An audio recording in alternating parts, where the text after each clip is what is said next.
You didn't mean to open the door. You were only walking by. You weren't even supposed to be upstairs. The hallway was dim, the kind of light that feels like it forgot how to be warm. You noticed it by accident, how her bedroom door wasn't fully shut. It hung there, slightly ajar, as if waiting for someone to notice. And you did. Your fingers touched the edge of the door without thinking, like muscle memory from a time that no longer belonged to you. You knew her, not closely, but well enough to recognize the floral scent still lingering in the air, well enough to remember the laugh that never made it past the summer.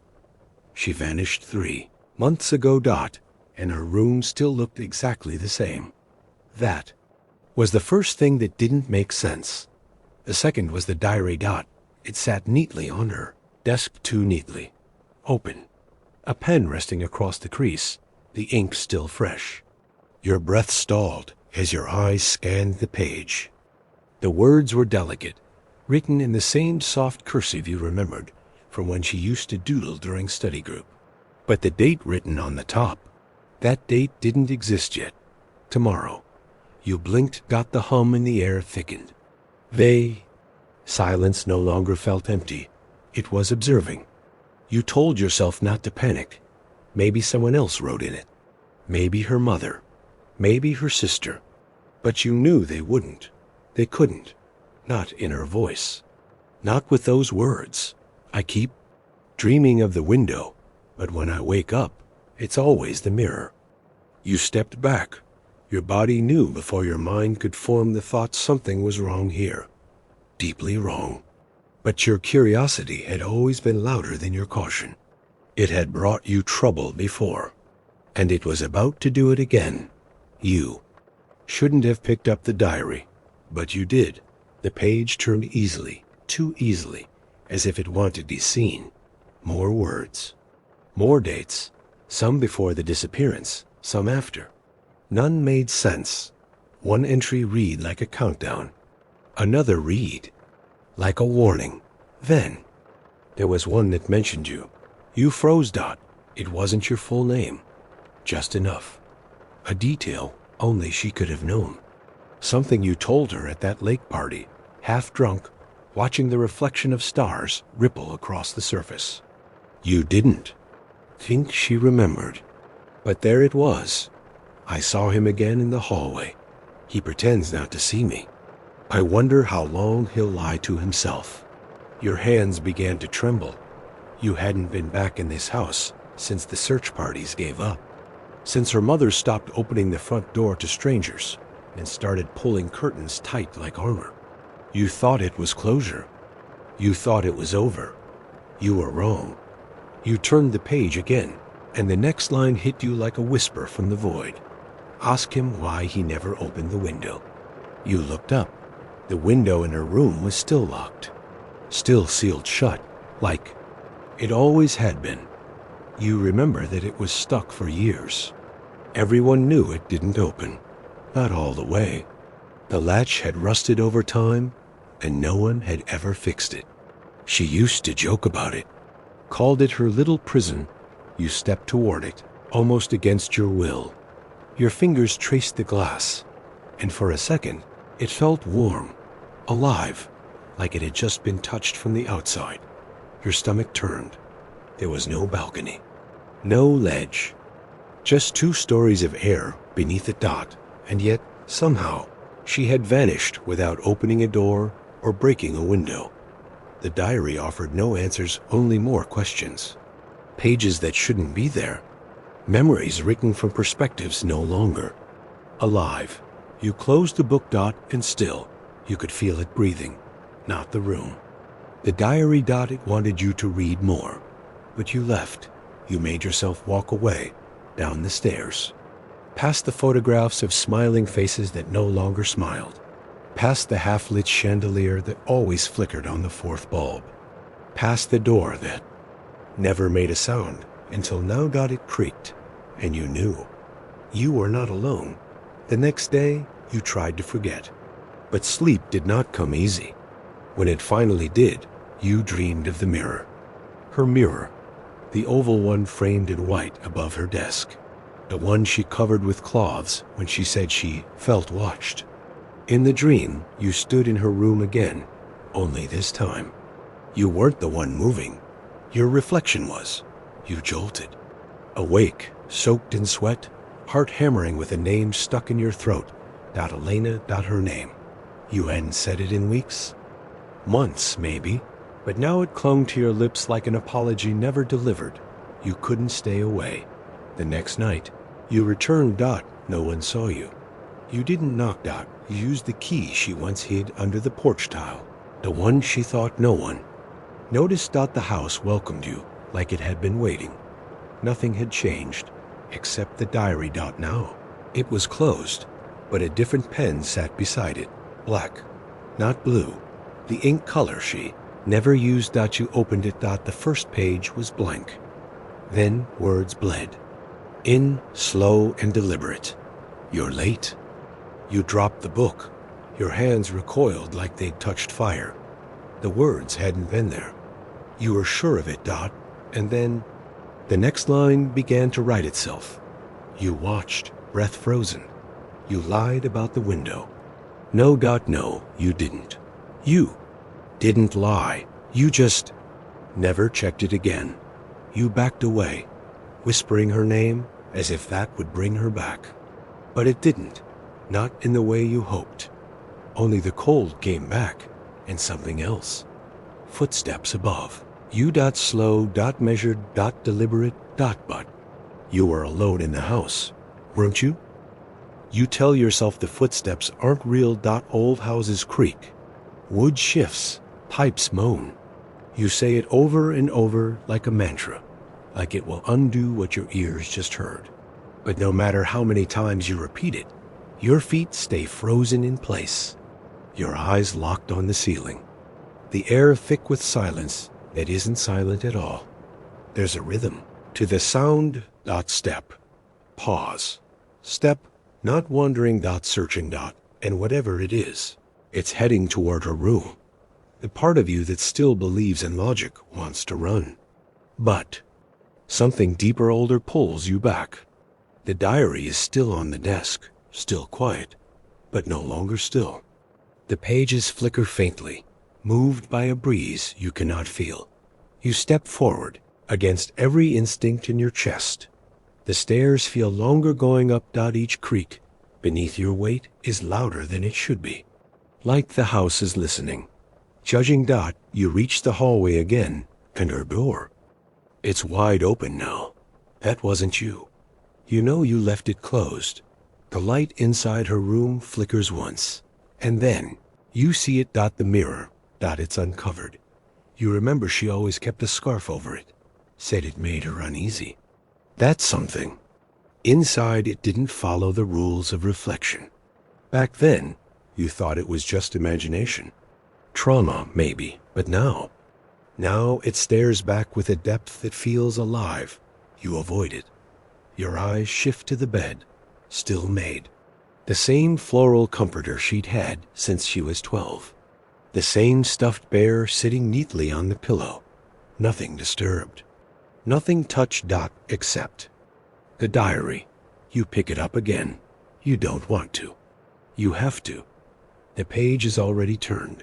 And what's written this time sends ice through your spine. I never left. Your fingers tighten around the cover, but the words don't disappear. Your eyes keep reading, even as your mouth whispers no, no, no. There's more beneath the floor. You don't understand? Then another line writes itself. Under the boards, below the desk. You told me secrets here. And you remember. You did years ago. When everything still felt normal, when friendship was simple. You sat on the floor with her one night, knees touching, voices low, trading confessions like children, playing grown dash-up. She told you she hated the dark, because sometimes it whispered her name. You told her your father once locked you in a closet and forgot you for hours. You both laughed back then, nervous laughter. Too young to realize what you were carrying. You kneel now. The floorboards groan beneath you, softer than expected. One in particular feels looser. Your Fingers find the edge. You pry it up. Dust, cobwebs, and beneath them, something wrapped in cloth. You hesitate. Then you pull. It's a second diary. Older. Leather bound. The cover scratched with age. The edges frayed from time and fear. You don't remember seeing this one before. You open it. The pages are wrong. Not blank. Not full. Just confused. Some entries are nonsense. Scribbles. Repeated words. Symbols. Others are painfully clear. She watches me in the mirror now. They don't believe me. If I disappear, look under the floor. You clutch the book to your chest. You shouldn't be here. You should never have come back. And yet, you can't stop. Because beneath all the fear, you feel it now. This is not a story of a missing girl. It's a confession. And maybe not hers. Maybe yours. The next entry hits you like a punch to the soul. Tell them about the hallway. About what you saw. You stagger back. You don't remember the hallway. Not fully, but fragments stir. That night. The one no one talks about. The night the power went out. The night you were the last one to see her. No one knows that part. Not fully. You left it out. Edited the truth. Told police you went home at midnight. But that wasn't true, was it? You stayed. She asked you to. You sat in the hallway, talking, until the lights flickered. Until she said she heard her name from the mirror. You didn't believe her. You laughed. And then she screamed. That scream never left your bones. But when you rushed into her room, she was gone. No broken glass. No forced door. Just silence. And a mirror that showed your face twice. You didn't tell anyone, because who would believe you? You barely believed yourself. Until now. Now the diary does. And it won't let you forget. You drop the older journal and return to the first. It's open again. You didn't touch it, but the page has changed. Now it reads, look closer. It wasn't the mirror. It was the space behind it. You turn. The mirror stares back, and behind the glass, something shifts. A shadow. Not yours. It moves when you don't. You walk toward it. Slowly. Your breath fogs the glass. And then, just for a second, her face appears. Not whole. Fragmented. Tears streak down her cheeks. And her lips form a single word. Help. You stagger back, and the mirror cracks. Not all at once, just a thin fracture. Dead center. A wound. Your heart races. The air tightens, and the diary's page turns itself again. This time, the message is short. You broke the seal. Before you can react, the light flickers again, then dies. Darkness swallows the room, and the door behind you slams shut. You're trapped. In her room. With her mirror, and her voice, now whispering from all directions. You left me. You fall to your knees. You try to speak. To explain, but the mirror hums. Low, endless. Like a warning or a call. You don't know what it wants, but you're beginning to remember what you did. And the diary will not let you stop. Not until every secret is laid bare. Not until you finally tell the truth, even if it kills you. You don't know how long you've been inside the room. Time drips differently here, like it's suspended in the air, thick as dust. The only sound is your breath, uneven and sharp. You whisper her name again, not sure whether it's to call her or to remind yourself she was real. Elena. The mirror remains cracked, the fracture like a wound that bleeds silence. Every time your eyes drift toward it, you swear the crack deepens. You tell yourself it's imagination, but your mind knows better. The diary lies open beside you, untouched, and yet you can feel it throb, like a heart, like it's alive. You finally gather the courage to turn the page. There's only one word waiting for you. Confess. Your hands go cold. The room stays dark. You reach into your pocket, your fingers wrapping around your phone. You press the power button, dead dot. You hadn't noticed before. But now that you think about it, your phone hasn't worked since you stepped back into this house. No signal, no battery, no time. You kneel beside the desk, and your eyes catch something strange. There's another reflection in the mirror. It's you, but not. The figure standing in the glass isn't mimicking your movement. It lingers a breath behind, like it's remembering how to be you. You look closer, and for the first time, you remember. That night, not the lies you told the others. Not the vague timeline you rehearsed. The real night. The real moment. She asked you to stay because she was scared. You joked about ghosts. She didn't laugh. She said she heard the mirror call her name when no one else was home. And then she begged you to look into it, just once. You refused. You laughed. She didn, single quotes T. She stood in front of it anyway. She whispered something you couldn't hear. And then the room. Bent. That's the only word you've ever had for it. The walls stretched, the air thickened, and sound fell apart. You turned away. You looked away. And when you opened your eyes again, she was gone. No scream. No trace. Just the mirror, and your face staring back with too much calm. Now, in the dark, you whisper to her, "I'm sorry." The mirror doesn't answer, but the diary does. The pen, untouched, lifts by itself. It begins to move. You watch in horror and awe as the ink dances across the page. You watched me go. Tears rise. You don't wipe them. You let them fall. I was afraid. You whisper. The pen pauses. Then continues.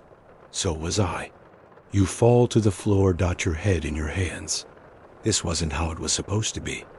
You were just a bystander, a friend, a witness, not a participant, not a gatekeeper to whatever pulled her away. But the house doesn't believe that, and neither does she. The reflection in the mirror smiles now, but not kindly. It's her face, but it's shifted, hollow, as if made from memory instead of flesh. I want to come back. The mirror whispers. Your heart stops. The voice didn't come from inside your head. It came from the glass. You crawl toward it, trembling. What do you want me to do? The diary flips again. Another page. Another command. Say yes? You hesitate. Just for a second. But it's enough. The mirror darkens. Her face vanishes. And a scream you haven't heard in months cuts through the silence. The same scream from that night. You cover your ears. It doesn't help. The sound's not in your ears. It's in your bones. You cry out. And then it stops. Everything stops. The air shifts. The room exhales.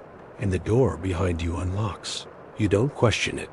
You run down the stairs, through the living room, past the family photos that seem to glare now, toward the door, but it's no longer there. Where it should be is just more wall.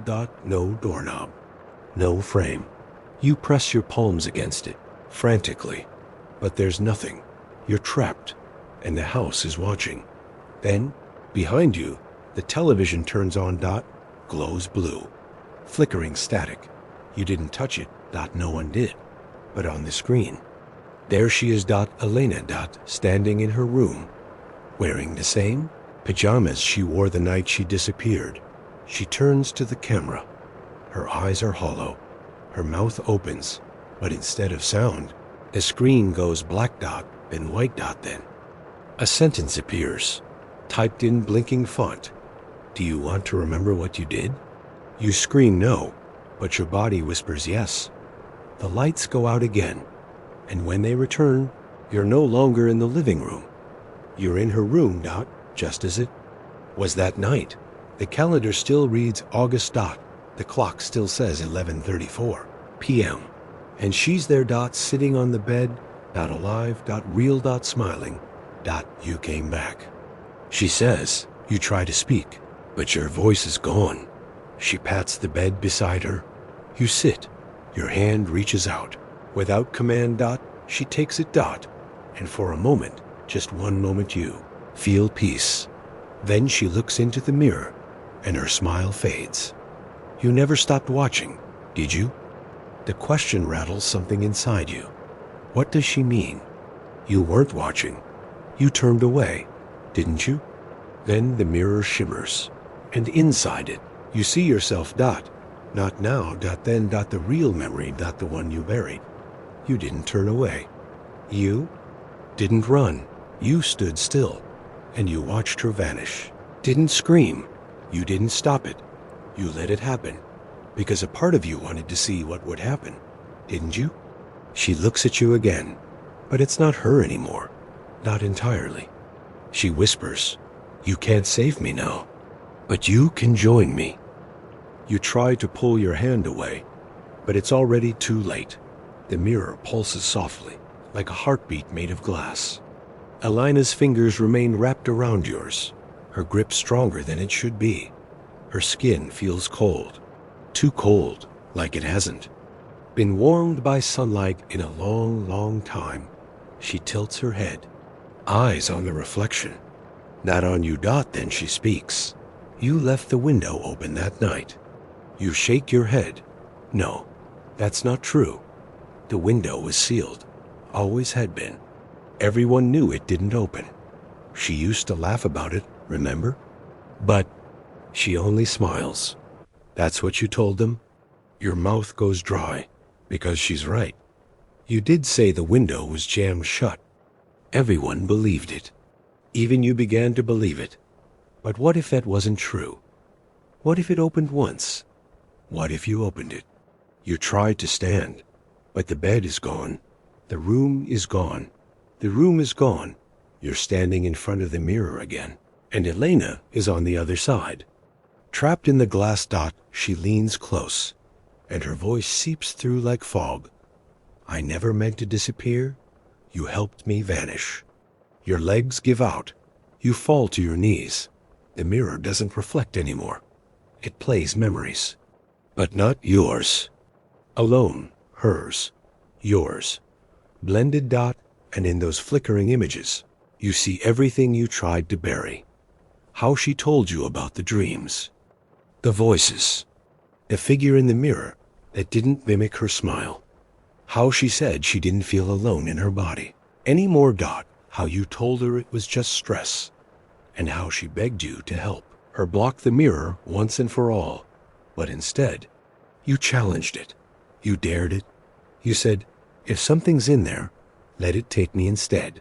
You were joking, weren't you? Now she's in there, and you're still out here. But not for long. The house breathes around you. The lights flicker, then fade again. You feel the pressure building, like the walls are leaning in, urging you forward. The diary lies on the floor. Open. A new page appears, ink forming slowly. You said yes. And below it, in smaller print, you belong to it now. You close your eyes. You want to scream, but there's no sound left inside. You crawl toward the mirror, and your reflection is already waiting. It smiles. Not kindly. Not with your mouth, but with hers. You wake up in a bed that feels too soft. Familiar. You know this blanket. These walls. It's her room, but something's different. You get up. Look around. Everything's back to normal. Bright. Clean. Alive. You walk to the mirror, and your reflection greets you like an old friend. Except, it's not your face. Not anymore. Hers. Smiling. Trapped. You back away in terror. Only to realize your hands are not your own. They're smaller. Delicate. You run to the door. It doesn't open. You scream. And from the hallway, someone speaks, your own voice. Outside the room. Muffled. Aware. You bang on the door. No answer. You turn back to the mirror. Elena stares at you. From outside, smiling. I told you, she whispers. You watched. Now you see. You're not in your body anymore. You're in hers, or what's left of her dot, and she wears your skin. Like a mask, you watch her move through your world, call your name, live your life, and no one knows. Because no one ever really saw her. Not the way you did. Not the way you refused to. Now, they'll never know the difference. And she will never leave that mirror. Unless someone else says yes. You've lost count of the days, or maybe it's only been hours. Time is no longer a sequence. It loops. It dissolves. It claws its way through your thoughts and drips into your bones. You wake up in her room every time. The same bed, the same quiet. Light the same air, still scented faintly with lavender and dust. But something is always slightly off. Sometimes the mirror is cracked. Sometimes its eyes send single quotes T. Sometimes her voice echoes from behind the walls. Other times, it's your voice calling out from the glass, begging to be let back in. You are her, and you are you, and you are neither. You try to write in the diary, but the words fade as you scribble them. You try to scream, but the sound drowns in velvet silence. Is only one constant. The mirror watches and the diary waits tonight. You try something different. You sit still. You breathe. You listen. And in that stillness, you feel her not watching, not haunting, not angry just there, like she never left, because she didn't. Not really, you did. Memories begin to bloom in fragments soft and bruised. You remember the last summer the music from the neighbor's house playing through. Open windows the way she danced when no one was watching. How she told you about the dreams, the ones where her mouth moved, but her body stayed behind. You remember laughing it off, telling her to stop reading.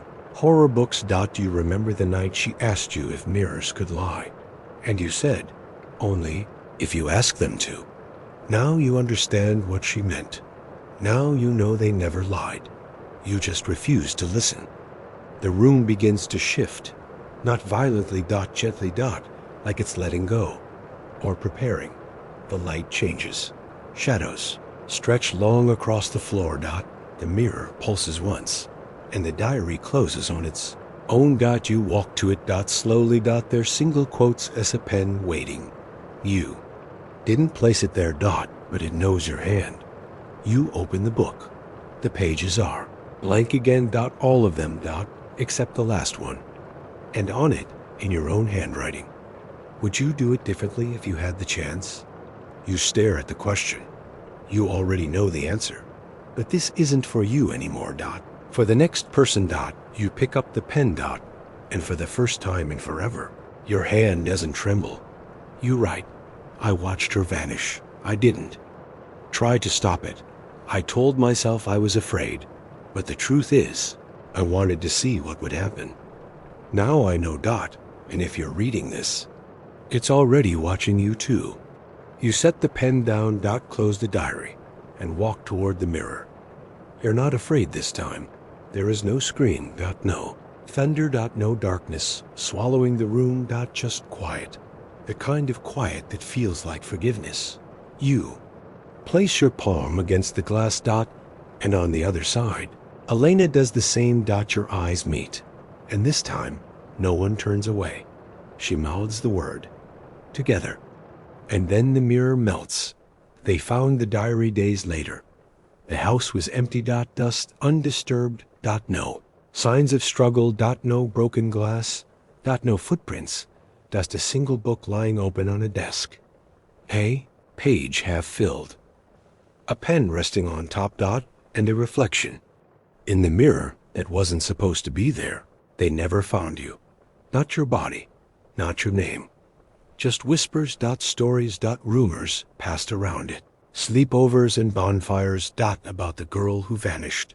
And the boy who followed. About the diary that writes back. And the mirror that doesn't reflect. It remembers. Some say it's cursed. Others say it's haunted. But those who know the truth never speak it aloud, Dot, because the mirror doesn't want to be known, Dot. It wants to be seen, Dot. And once you see it, it sees you. You don't sleep anymore. Not really. You rest in flickers, Dot, in shadows, Dot, in edges of dreams. You wait until the next one opens the door, Dot, until the next one turns the page. And when they do, you'll be ready, not to haunt, not to hurt, but to warn. Because this time, maybe they'll listen. Maybe they'll say no. Maybe they'll close the diary, Dot, and seal the mirror and walk away. But you doubt it. Curiosity is louder than fear, Dot, always has. Then, that's why you opened the door. That's why you touched the glass. And that's why now you're on the other side, Dot, watching, Dot, still, Dot, always. You never paid much attention to the house next door, Dot. It sat still, almost apologetically, tucked between taller homes, its faded blue siding quietly peeling under decades of neglect. The windows were always curtained, and the lawn had never known the sound of a mower. If houses could sleep, that one had been in a coma for years. You moved in during spring, Dot. The street was quiet, predictable. The kind of place where mailboxes hole matched and the trash bins lined up like soldiers on Tuesdays. You were grateful for the silence. Until it changed, Dot. It began with the humming. Low, steady, mechanical. Not loud, just persistent. You first noticed it at night, when everything else was still. At first, you thought it was your own appliances. Maybe the fridge. Maybe an old wire. You unplugged everything, just to be sure. But the sound didn't stop. And then, you realized it wasn't coming from your house. Dot. It was coming from next door. From the quiet house. The one that hadn't shown a single flicker of life since you moved in. That realization crept into your chest like cold air. You tried to rationalize it. Maybe someone lived there. Maybe they were just private. Maybe they worked nights. But there were no lights, Dot, no movement, Dot, no deliveries, Dot, no footsteps on the porch. Just the hum. Every night, Dot, same volume. Same rhythm, Dot. It was coming from the back of the house, from the side, closest to your bedroom. You moved your bed away from the wall, Dot. It didn't help. The hum didn't grow louder. It grew heavier. You started sleeping with headphones. Didn't help. The sound was already in your bones. Then the dreams began. In the dreams, you're standing in front of the neighbor's house. The door is open, just slightly. There's a light coming from the back room. A cold, sterile glow. You hear the humming. You step inside. The floorboards creak, but no one hears you, because no one's there. Except for the freezer, Dot. It sits in the middle of the kitchen, Dot, not plugged into anything. Humming anyway. You approach it, Dot. Your hand reaches for the lid. And just before you open it, you wake up. Every time, Dot, heart racing, Dot, mouth dry, Dot, always at 3:17 a.m., Dot, exactly, Dot, dash. You told yourself it was just stress, Dot, new place. Job, Dot, loneliness, Dot, but you knew better. Something was wrong next door, and no one else seemed to care. You asked the mailman once. He blinked, then shrugged. Oh, that place? No one's lived there in years. You asked the neighbor, Dot. She frowned. Looked uncomfortable. Old Mr. Granger used to live there. Quiet man. Died a long time ago. Heart attack, I think. You pressed her. So, it's empty now? She hesitated. I guess. No one's seen anyone go in or out. But I swear sometimes I smell something burning from that place. Could be my imagination. She laughed, nervously. You didn't, because you had smelled it too. Faint, like something sweet. Rotting, Dot, like old meat thawing, like silence turning sour. You tried to ignore it. For days, but the dreams didn't stop. And the humming grew worse, Dot, not louder, not just. Closer, Dot, as if whatever it came from knew you were listening. Then, one night, you heard something new, Dot, movement, Dot, from the house. A dull thud, followed by scraping, like something being dragged. You froze. pressed your ear to the window. Nothing. Just the hum. But now it sounded. Agitated. Like a breath held too long. You got out of bed, went to the kitchen, stared at the dark shape of the neighbor's house through your window. And then you saw it. A flicker. A shadow moving past the back window. Fast. Human-shaped. But too smooth. Like it floated instead of walked. You turned on your porch light. It went out immediately. Bulb shattered. The darkness swallowed everything again. And the hum stopped. You didn't sleep that night. Or the next. You kept telling yourself not to get involved. That wasn't your house. It wasn't your problem. But the silence now felt worse than the humming. It was heavy. Watching.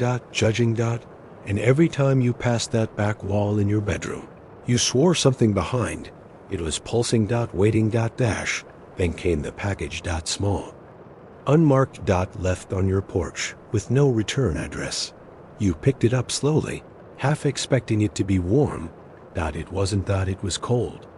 Inside, there was a key. Old. Rusted. And a note. Just 4 words. You heard it too. You dropped the box, stepped back, looked around. No one. No cars. No movement. Only the house next door. Still quiet. Still sealed. Still humming. You stared at the key. Felt its weight in your hand. And you knew you weren't the first. And if you didn't act, you wouldn't be the last. Asterisk. You keep the key in your pocket for 3 days. You don't use it. You barely touch it. But it burns against your leg like a secret you're afraid to name. It's old, rough to the touch, almost brittle, and it doesn't match any modern lock you've seen. You wonder how many hands it passed through before reaching yours. You wonder how many of them disappeared. You start watching the neighbor's house. Again. Not just at night. During the day. From the living room, the upstairs window, your car. You keep expecting someone to come out. No one does. The curtains never shift. The mailbox remains empty. And yet, the humming continues now. All day long. It's louder in the afternoons. As if the house knows the sun is too bright for secrets. And so it overcompensates. You place your palm against the shared wall in your bedroom. And for a split second, you swear you feel it. Breathing. That night, you dream of the house again. But it's different this time. You're inside the kitchen. You don't remember entering. The freezer is in the same spot center of the floor, like an altar. You circle it slowly. It's covered in fingerprints. Not dirty. Bloody. Your own hands are red. You kneel. You touch the lid. But before you can open it, you wake up. 3:17 a.m. Again. Always. You sit in the darkness for a long time, clutching the bedsheet like it might save you. And then, without meaning to, you reach into your pocket. The key is still there, still cold, still waiting. You walk to the neighbor's yard barefoot.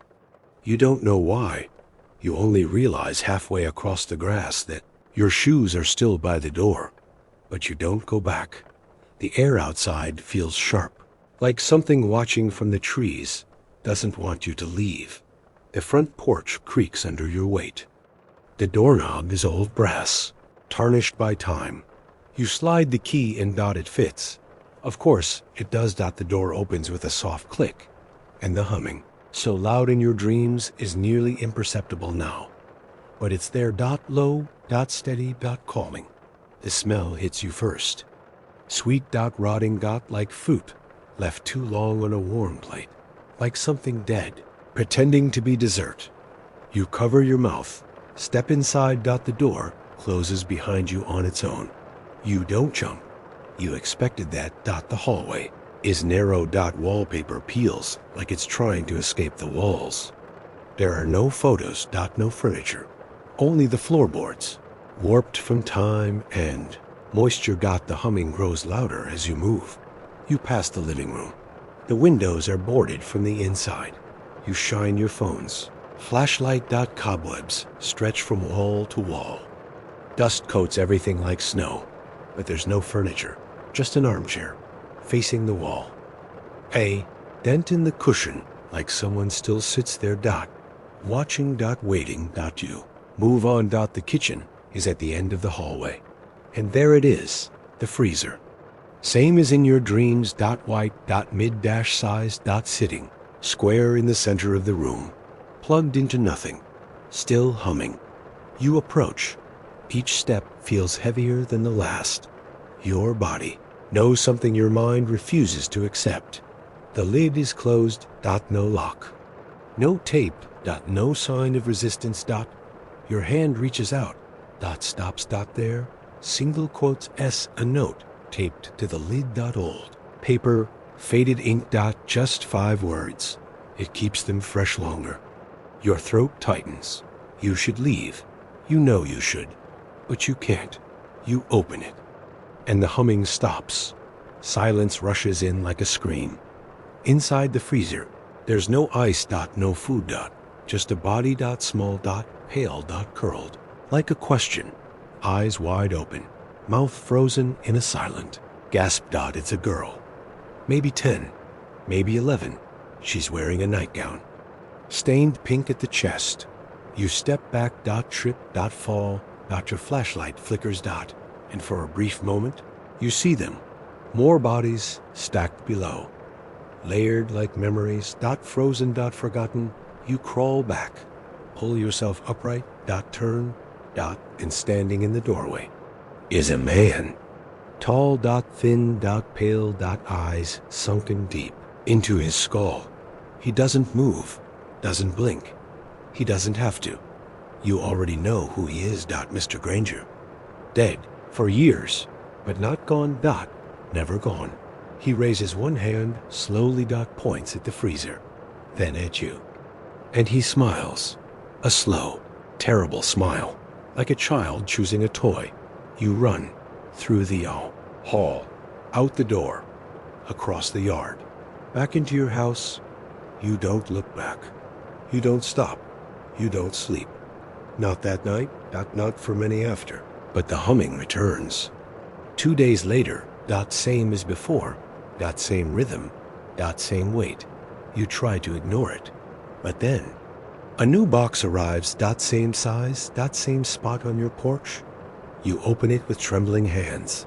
Inside, a photo of you dot standing in the neighbor's kitchen, looking into the freezer. And one more note. You saw. Now it's yours. You don't know how the photo was taken. You were alone. You're sure you were alone. Dot no one could have been there. No one should have been there. But the picture says otherwise dot. It captures your expression perfectly wide-eyed, leaning forward, staring into the freezer as if hypnotized. Your hand is gripping the lid. Your mouth is slightly open. You don't recognize the look in your own eyes dot. It's not fear dot. It's curiosity. That's what haunts you most. The photo sits on your kitchen table for 2 days dot. You don't move it. You can't dot. It watches you. Even when you flip it face down, you feel it pressing through the wood dot. You consider burning it. But a voice inside you, small, cold, precise whispers. If you destroy the proof, no one will believe you ever existed. You stop sleeping dot stop. Eating dot the humming gets worse dot now it follows you. Not just from next door, from your walls dot, from beneath the floorboards dot from the nth. Plumbing dot your bathroom sink starts rattling at night dot you unplug your refrigerator but still hear the low vibration echoing in your skull. You buy earplugs. They don't work dot. It's not a sound anymore dot. It's a presence, and it's getting closer. One night, you hear knocking dot 3 soft taps, then silence. You check the front door dot no one. You check the backyard dot nothing dot, but the photo. The photo has moved. It's now on the floor, directly in front of the basement door. You didn't place it there. You haven't even opened the basement since you moved in. You kneel, pick up the picture, and behind it, wedged between the floorboards, is another key. Smaller dot silver dot sharp dot no note this time. You stare at the basement. Door dot feel the cold press of memory rising from the boards. And you know, This isn't about the house next door anymore. It's in you now. You descend the basement stairs slowly. Flashlight in one hand. Key in the other. Each step groans like a warning. The air is colder here. Damp. You reach the bottom. There's nothing. Just stone walls, old boxes, cobwebs. Until you notice the back wall. It's newer. Wrong. The bricks don't match. The cement is uneven. You approach. Tap gently. It's hollow. And in the center, a keyhole. You insert the silver key. It turns easily. The wall clicks, swings open. Behind it is another room. Small. Metal walls. No lights. Furniture. Just a single item. A freezer. Identical to the one next door. You step inside. The door seals behind you. And the humming returns, louder than ever. Inside your teeth. Inside your breath. Inside your blood. You open the lid. Empty. First. But then you hear a scraping from within. A whisper. A voice. Faint, but unmistakable. Let me out. You slam the lid. Stumble backward.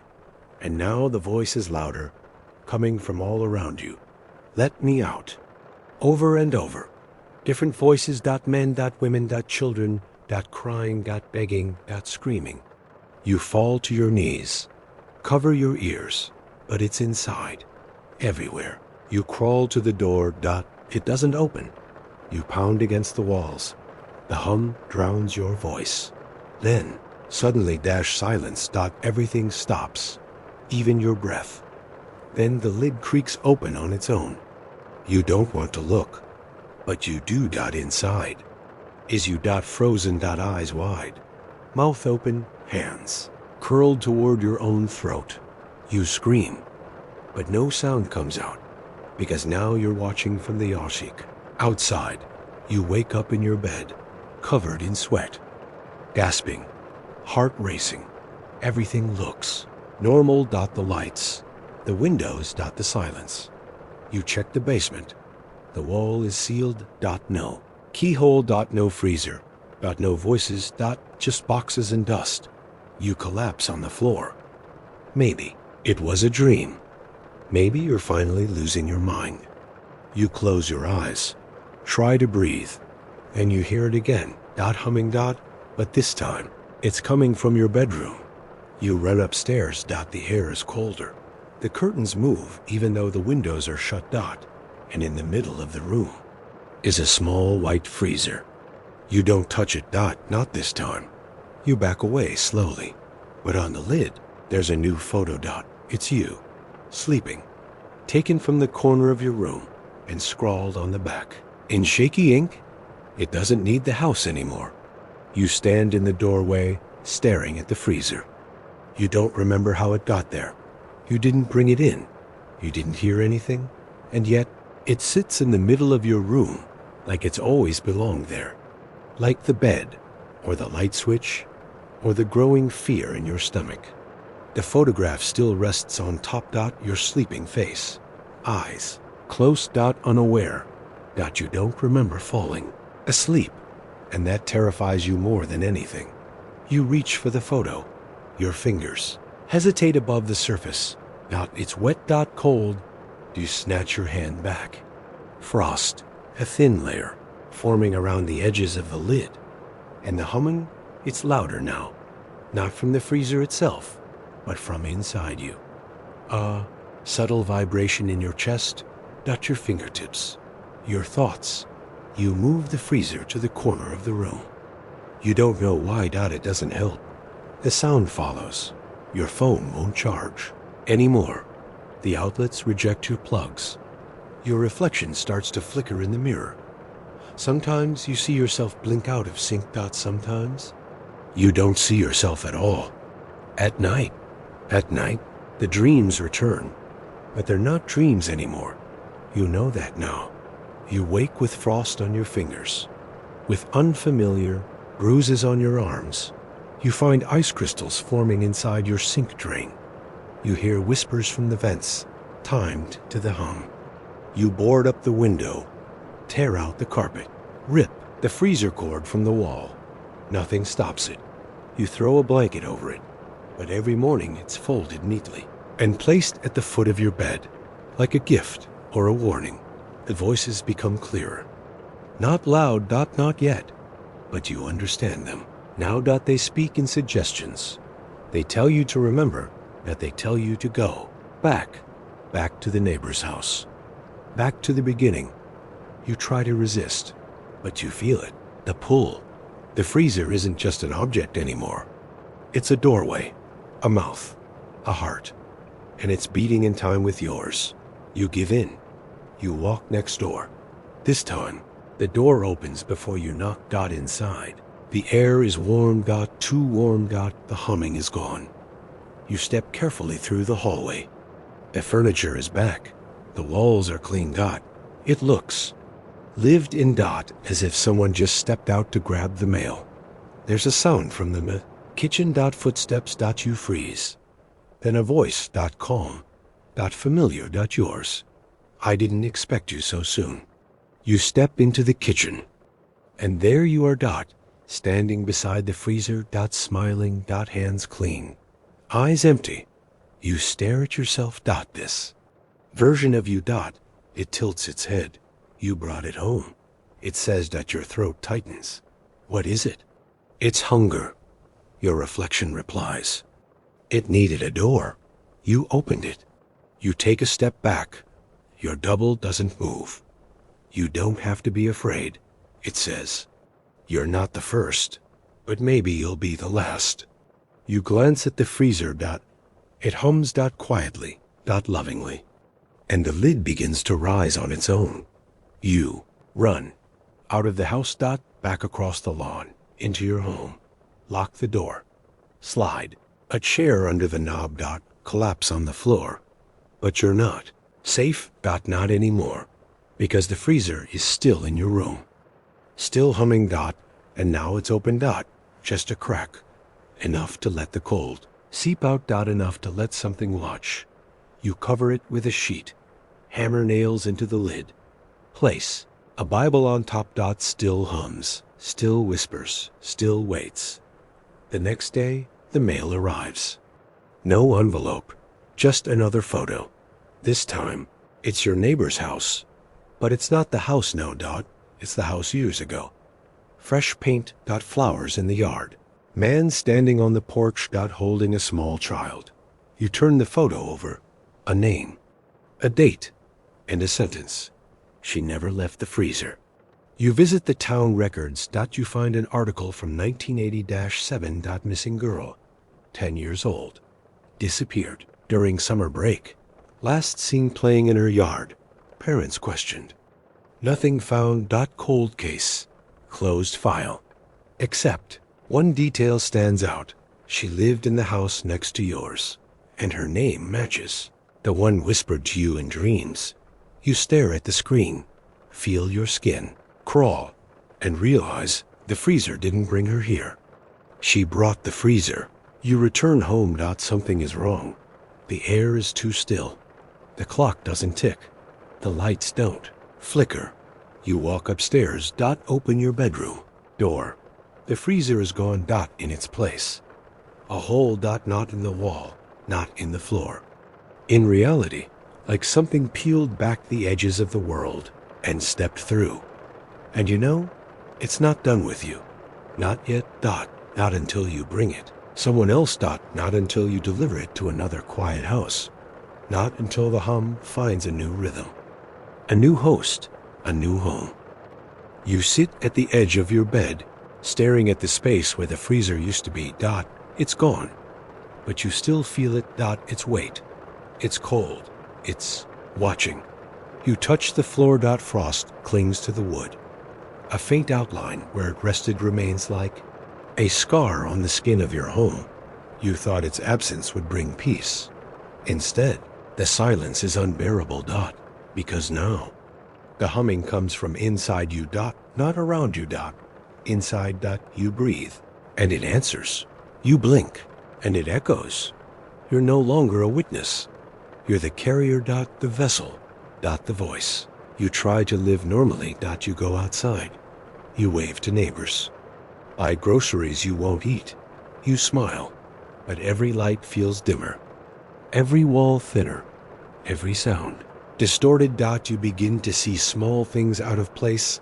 An extra toothbrush in the holder. Shoes you don't remember owning. Voicemails left by voices you don't know. And in the background of every phone call, humming. Steady, patient, knowing. You try to leave town. You pack a bag, start your car, but the GPS won't load. The roads loop. You find yourself back in front of your house no matter how far you drive, and waiting at the door, a delivery box.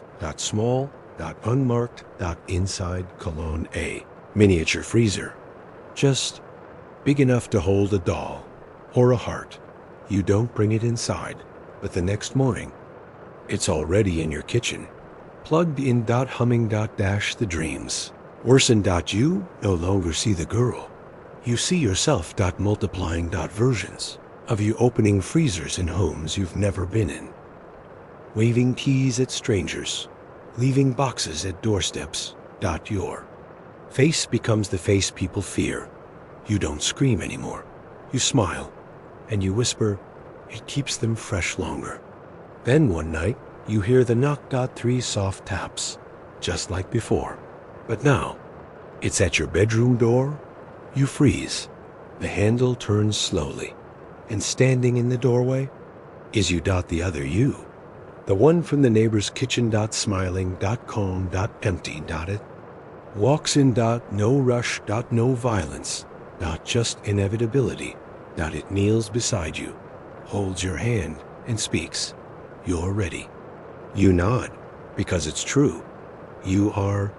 They say the house next door is for sale again.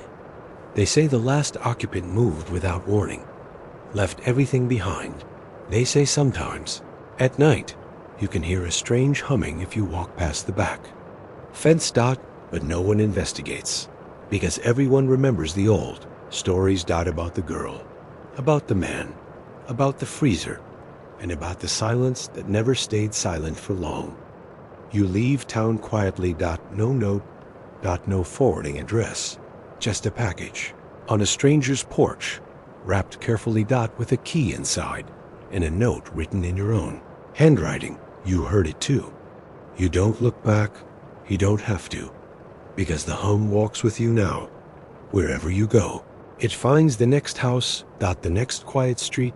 The next curious neighbor who stays up too late. And when they do, they'll hear it too. Not loud, not sudden. Just soft. Patient. Persistent. Like something frozen beneath the floor. Waiting to be remembered, waiting to be fed, waiting to be passed on.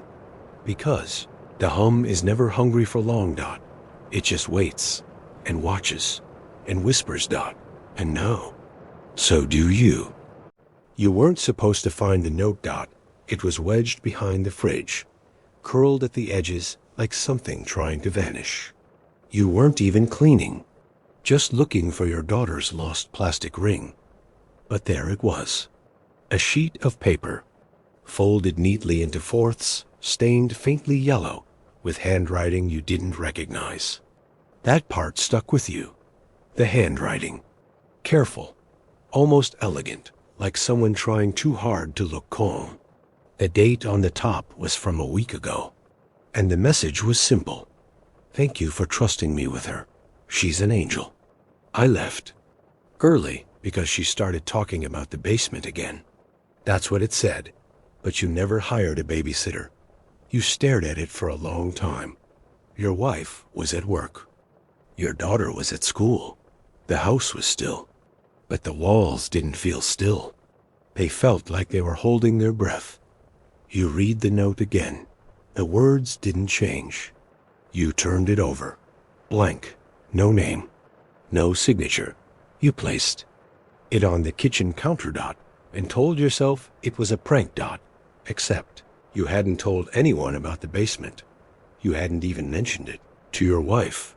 Not the noise. Not the dream your daughter described 3 nights in a row. The one where someone in the basement whispered her name, but only when she was alone in the house. You told yourself it was her imagination. You told yourself a lot of things. Lately, Dot. But now there was this note, Dot. And everything you had buried was starting to rise again. That night, you asked your daughter casually about the basement, about if anyone had ever come to watch her. She shook her head, her little fingers brushing the rim of her glass of milk. No one came. You asked again.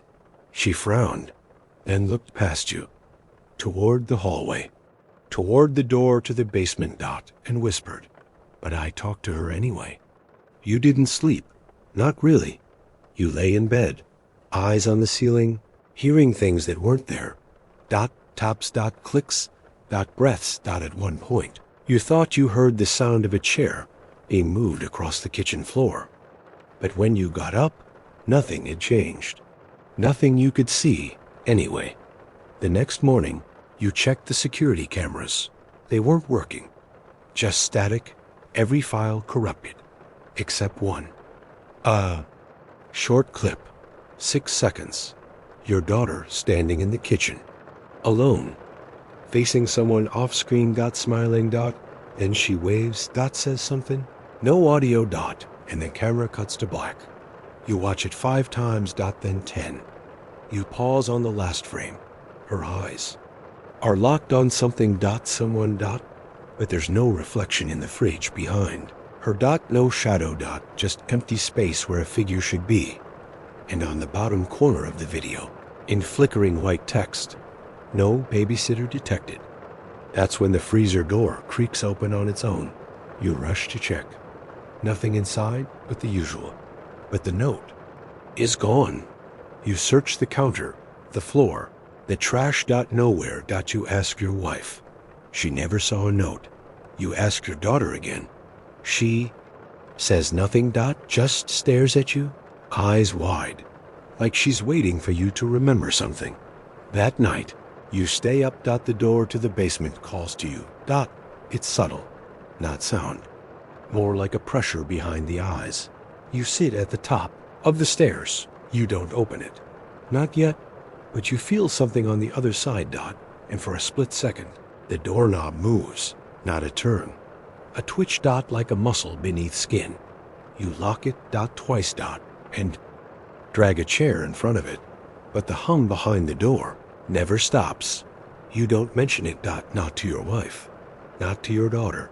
You just begin to watch, Dot, silently, Dot, constantly, Dot, because something has already entered your home, and you're not sure how long it's been here. You start locking the bedroom door at night, Dot. You tell your wife it's for safety, a new habit, maybe a reaction to the break-ins across town. She doesn't question it. She doesn't ask why the locks creak louder now, or why you've been staring at the walls like they've grown eyes. Your daughter doesn't mention the babysitter. Again, Dot, but sometimes you catch her whispering, not to her toys, not to herself, Dot, to the hallway. And every time, it ends the same way. She laughs. That short, breathy laugh, like she's being tickled, like something is gently brushing her thoughts. And when you ask who she's talking to, she says, without blinking, the girl who lives in the dark. You try to laugh it off, but it clings like wet cloth. That night, the power goes out. Not the whole street, Dot, just your house. You light candles, Dot, sit on the couch, phone flashlight pointed toward the kitchen. And in that flickering amber light, you see something scratched into the refrigerator door. You walk closer, holding your breath, Dot. It's writing, Dot, faint, uneven, like carved with a fingernail. She's not alone. You wipe it clean. Your hands shake for hours after. The fridge begins to hum louder now, not just mechanical, like breath held behind glass, Dot. You unplug it. The hum continues. 2 days later, another note appears, Dot, same paper, Dot, same handwriting, Dot, no envelope. Folded beneath your daughter's pillow. You said I could stay. You said you wouldn't tell. Your daughter doesn't know where it came from. You believe her, because she's been sleeping in your bed the last 2 nights. The house feels smaller now, the walls closer. You walk past the basement door and hear whispers you can't understand. Not words. Just shapes of meaning, curved syllables, rhythms too smooth to be human. Like language learned by listening, not living. You put headphones in. Turn on music, but the whispers crawl beneath it. Waiting. You check the footage again. Your cameras haven't worked for days. Except one. It's a clip from last night. You don't remember sleeping, but the video shows you lying on the couch and someone or something sitting in the chair beside you. A figure. Hair long, face turned away, thin hands resting on their lap. Still. Watching. You freeze the frame, try to enhance it, but every time you zoom in, the image blurs around the face, like the footage itself refuses to remember her, like the house is protecting her. You hit delete, but it stays. Every time you reopen the folder, it's there. Same timestamp. Same frame. Same cold truth. You are no longer alone, and maybe never were. That night, you dream of the basement. You don't walk. You drift. Your feet never touch the stairs. And at the bottom, there's no floor. Just water. Still and dark. Knee deep. Freezing. And she's there. Standing in the middle of it, smiling with her head tilted too far. Her voice doesn't come from her mouth. It comes from inside your ears, like memory. You said I could stay. You wake up biting your tongue. There's blood on your pillow, and your daughter is no longer in the bed. You find her in the hallway, sitting cross-legged in front of the basement. Door. Humming. Eyes closed, hands resting in her lap. The exact posture from the footage. You call her name. She opens her eyes slowly, smiles. It's okay, Daddy. She likes you. You scoop her up. Take her to the bedroom. Lock the door. Hold her tight. She falls asleep instantly. You don't. You sit upright the entire night, listening. And somewhere behind the wall, just on the other side of where your daughter had been sitting, something taps. Twice. Then silence. Then laughter, but not a child's. Never a child's. You don't know when it started calling your name. Maybe it always did. Maybe you just finally stopped pretending you couldn't hear it. It doesn't sound like your name at first. More like breath, learning how to shape syllables. Like someone with a voice made of dust and time, testing out the letters of who you are. But once it learns, it doesn't stop. It waits for the quiet, the stillness, the moments between moments when the world forgets to be loud. And there it is, whispering you back into the dark. You start avoiding the hallway. You skip that part of the house. You pretend the basement doesn't exist. You cover the door with a bookshelf. Tell your wife it's temporary, part of some home improvement idea you never intend to finish. She doesn't question you anymore. She's stopped asking why you keep checking the corners of the ceiling before turning off the lights. Why you no longer sleep for more than an hour at a time. Why you flinch when your daughter draws the lady with no mouth over and over in the margins of her coloring books. One night, you open the trash to throw them out and find the exact same drawing inside. The same woman, same black eyes, same wide smile, copied hundreds of times on pages you've never seen before. You ask your daughter where she got them. She shrugs. She brings them. You ask who. She looks confused, then says something that makes your skin crawl. I forgot her name, but she remembers yours. You throw out the drawings. You burn them even. They're back the next morning. On your desk. On your windshield. One inside the fridge. One tucked into your pillowcase. You stop asking questions. You stop speaking her name. You never even knew her name, but it doesn't matter, because now she's part of your house. Part of your breathing, part of your daughter's dreams. You find another note. It's in your coat pocket. You haven't worn the coat in weeks. The note smells like her. You don't know how you know that. You just do. The paper is warm, Dot, like skin. You unfold it with fingers that don't feel like yours anymore. And it says, you made a promise. You said I wouldn't be alone. Your vision darkens at the edges. Not sleep, not panic, dot memory, dot buried. Rotten. Familiar. You. Remember a night years ago, dot the storm. The blackout. A sound of someone knocking, soft, persistent.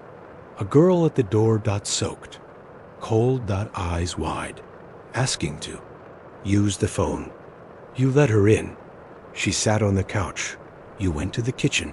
You came back. She was gone. You thought she left.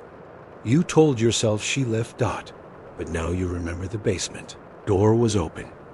And the light was on, dot. And the humming started the next day. You run to the basement. You shove the bookshelf aside. You unlock the door. You descend the stairs. Barefoot, trembling. The air is wet. The bulb flickers overhead, and the water is back. Shallow, cold, still. But this time, she isn't standing in it, dot. You are. You blink, look, around. You're 10 years younger. The couch upstairs is new. Your daughter isn't born yet.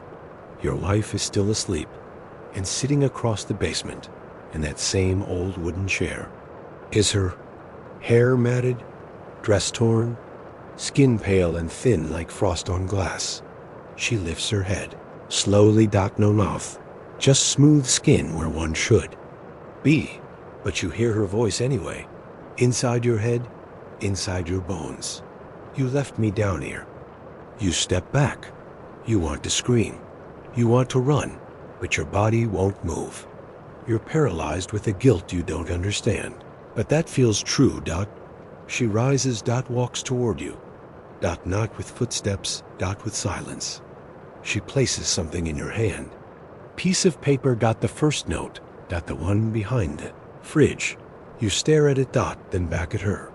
But she's gone, and you're back in your present day.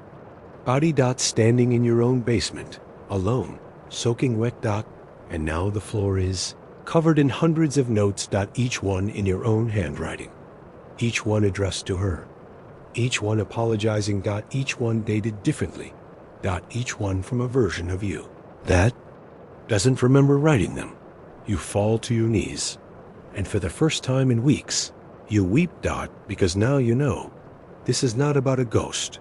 This is about a promise, a binding, and you broke it. And she never left. She's just been waiting for you to remember, dot, and now you have, dot. You start forgetting simple things, dot, where you left your keys, if you brushed your teeth, what your daughter wore to school that morning. You write things down now on sticky notes in your phone, but sometimes the messages you find aren't yours. They're written in handwriting that loops too neatly, curls in a way your fingers don't. You find one on your bathroom mirror after a shower. You looked better yesterday. Another taped to the back of the TV remote. Stop looking. You laugh at first. A dry, nervous laugh that echoes too loudly in your chest. But then, one morning, you wake up with no recollection of the past 24 hours. Your clothes are damp. There's soil under your nails. And your daughter won't look at you. You ask her what's wrong. She flinches dot, then whispers, "You didn't sound like you last night?" You want to ask what she means, but something tells you not to. Something inside you that's no longer fully yours. At work, your coworkers start asking if you're okay. You say yes. They say you've been quiet lately. You say you're just tired, dot. They say you already told them that yesterday, and the day before, and last week, dot. They ask about the scratches on your hands. You didn't know you had any. You check your palms. They're raw, faint shapes etched in your skin, dot, curves, dot, letters, dot, a name you don't recognize, but it recognizes you, because when you look in the mirror later, the same name is written across her collarbone, dot, in bruises. Your daughter begins drawing again, but it's no longer just the lady with no mouth. Now she draws you, but wrong. Stretched, too tall, eyes blacked out, smiling with someone else's mouth. Try to take the drawing away. She screams like you've hurt her, hides in the closet for hours. You knock gently. Tell her it's okay, that it's over. But even you don't believe it anymore. And then she says, through the crack in the door, your voice sounds like her now. You collapse outside her door. Sit on the hallway floor. And for the first time since this began, you speak her name. The girl in the basement. The girl from the storm. The girl you let in. You whisper it. And the hallway goes cold. The air tightens. And every light in the house flickers once, then again, then dies. You grab a flashlight. Rush downstairs. The entire house is breathing. You hear it. In the walls. In the floorboards. The sound of something waking up inside a structure not built to hold it. You find another note, this time on the inside of the microwave. You said I could stay. I made room. You throw it away. Set fire to it. The same note appears the next morning inside your shoe. You burn it again. It comes back folded into your lunch. Stab it. Tear it. Flush it. But you can't kill a promise written in memory. You try to leave the house. Locks won't turn. Your phone won't dial. You try to email someone, anyone, but the words on the screen change as you type. They say, "Why would you want to leave me again?" Your wife doesn't sleep anymore. She walks the halls at night. You see her silhouette under the door. Hear her whisper to someone who doesn't answer. You open the door once and find her standing in the corner, her eyes wide, her fingernails digging into the wall. You call her name. She turns, smiles, but the smile is wrong. Too wide. Too old, like someone trying on a face they almost remember. You try to speak, but she puts a finger to her lips. She and walks away. In the morning, she doesn't remember anything. Then one night, you wake up with dirt in your mouth. You're standing in the backyard. Your hands holding a shovel. There's a hole in the ground. Fresh. Wet. Something wrapped in cloth inside it. You lean closer. The cloth shifts. You see hair. Then a cheek. Then an eye. It's you. Eyes open. Dead. Mouth sewn shut. You stumble backward. Drop the shovel. And behind you, the house hums. Not the machines. Not the pipes. The house, like it's dreaming of something. Warm to hold again. You run inside. Slam the door. Lock it. Your wife and daughter are waiting in the living room. Sitting in the dark. Not speaking. Just smiling. You try to speak, but no words come. You check your phone. No voice. You rush to the mirror. You open your mouth, but there's nothing. No tongue. No throat. Just smooth silence. And behind you, in the reflection, she's there, smiling with your mouth, your voice, and your daughter reaches out to hold her hand. You try to speak, but the voice is gone. Not just silenced, erased. Your mouth moves, your throat contracts, but nothing escapes. You watch your wife and daughter sit motionless in the dark, eyes glassy, smiling like marionettes left in the wrong positions. And you realize they're not looking at you anymore. They're looking through you, behind you, past where you stand, because you're not the one standing there. Not anymore. You see her. In the reflection. She has your height now, your build, your clothes, but her eyes are wrong. Too still, too knowing. She doesn't blink the way you do. She doesn't need to. You lunge at the mirror. Your hands slam against the glass. You expect it to be cold, but it's warm. It welcomes your touch. Scream inside your head, but there's no one left to hear it. She turns, takes your daughter's hand, and speaks. In your voice, "Let's go read a story." Your daughter nods. Smiles. And the woman, the one in your shape, walks down the hallway. You try to follow, but your body doesn't obey you anymore, Dot. It's like wearing skin that no longer fits, like trying to run inside a photograph. You press your hands to your face and feel nothing. Dot, no texture. Dot, no breath. Dot, no heartbeat. Dot, you check the hallway, mirror again, and you're not in it. You're gone. Dot, completely. Dot, dash time stops working. You don't know how long you drift inside the house. The rooms blur. Dot, voices echo in reverse. You see her, the babysitter, walking freely, smiling, humming lullabies you don't know, but somehow remember. She opens drawers without touching them. She whispers things that make lights flicker. Dot, she lives where you once stood, and everyone accepts it.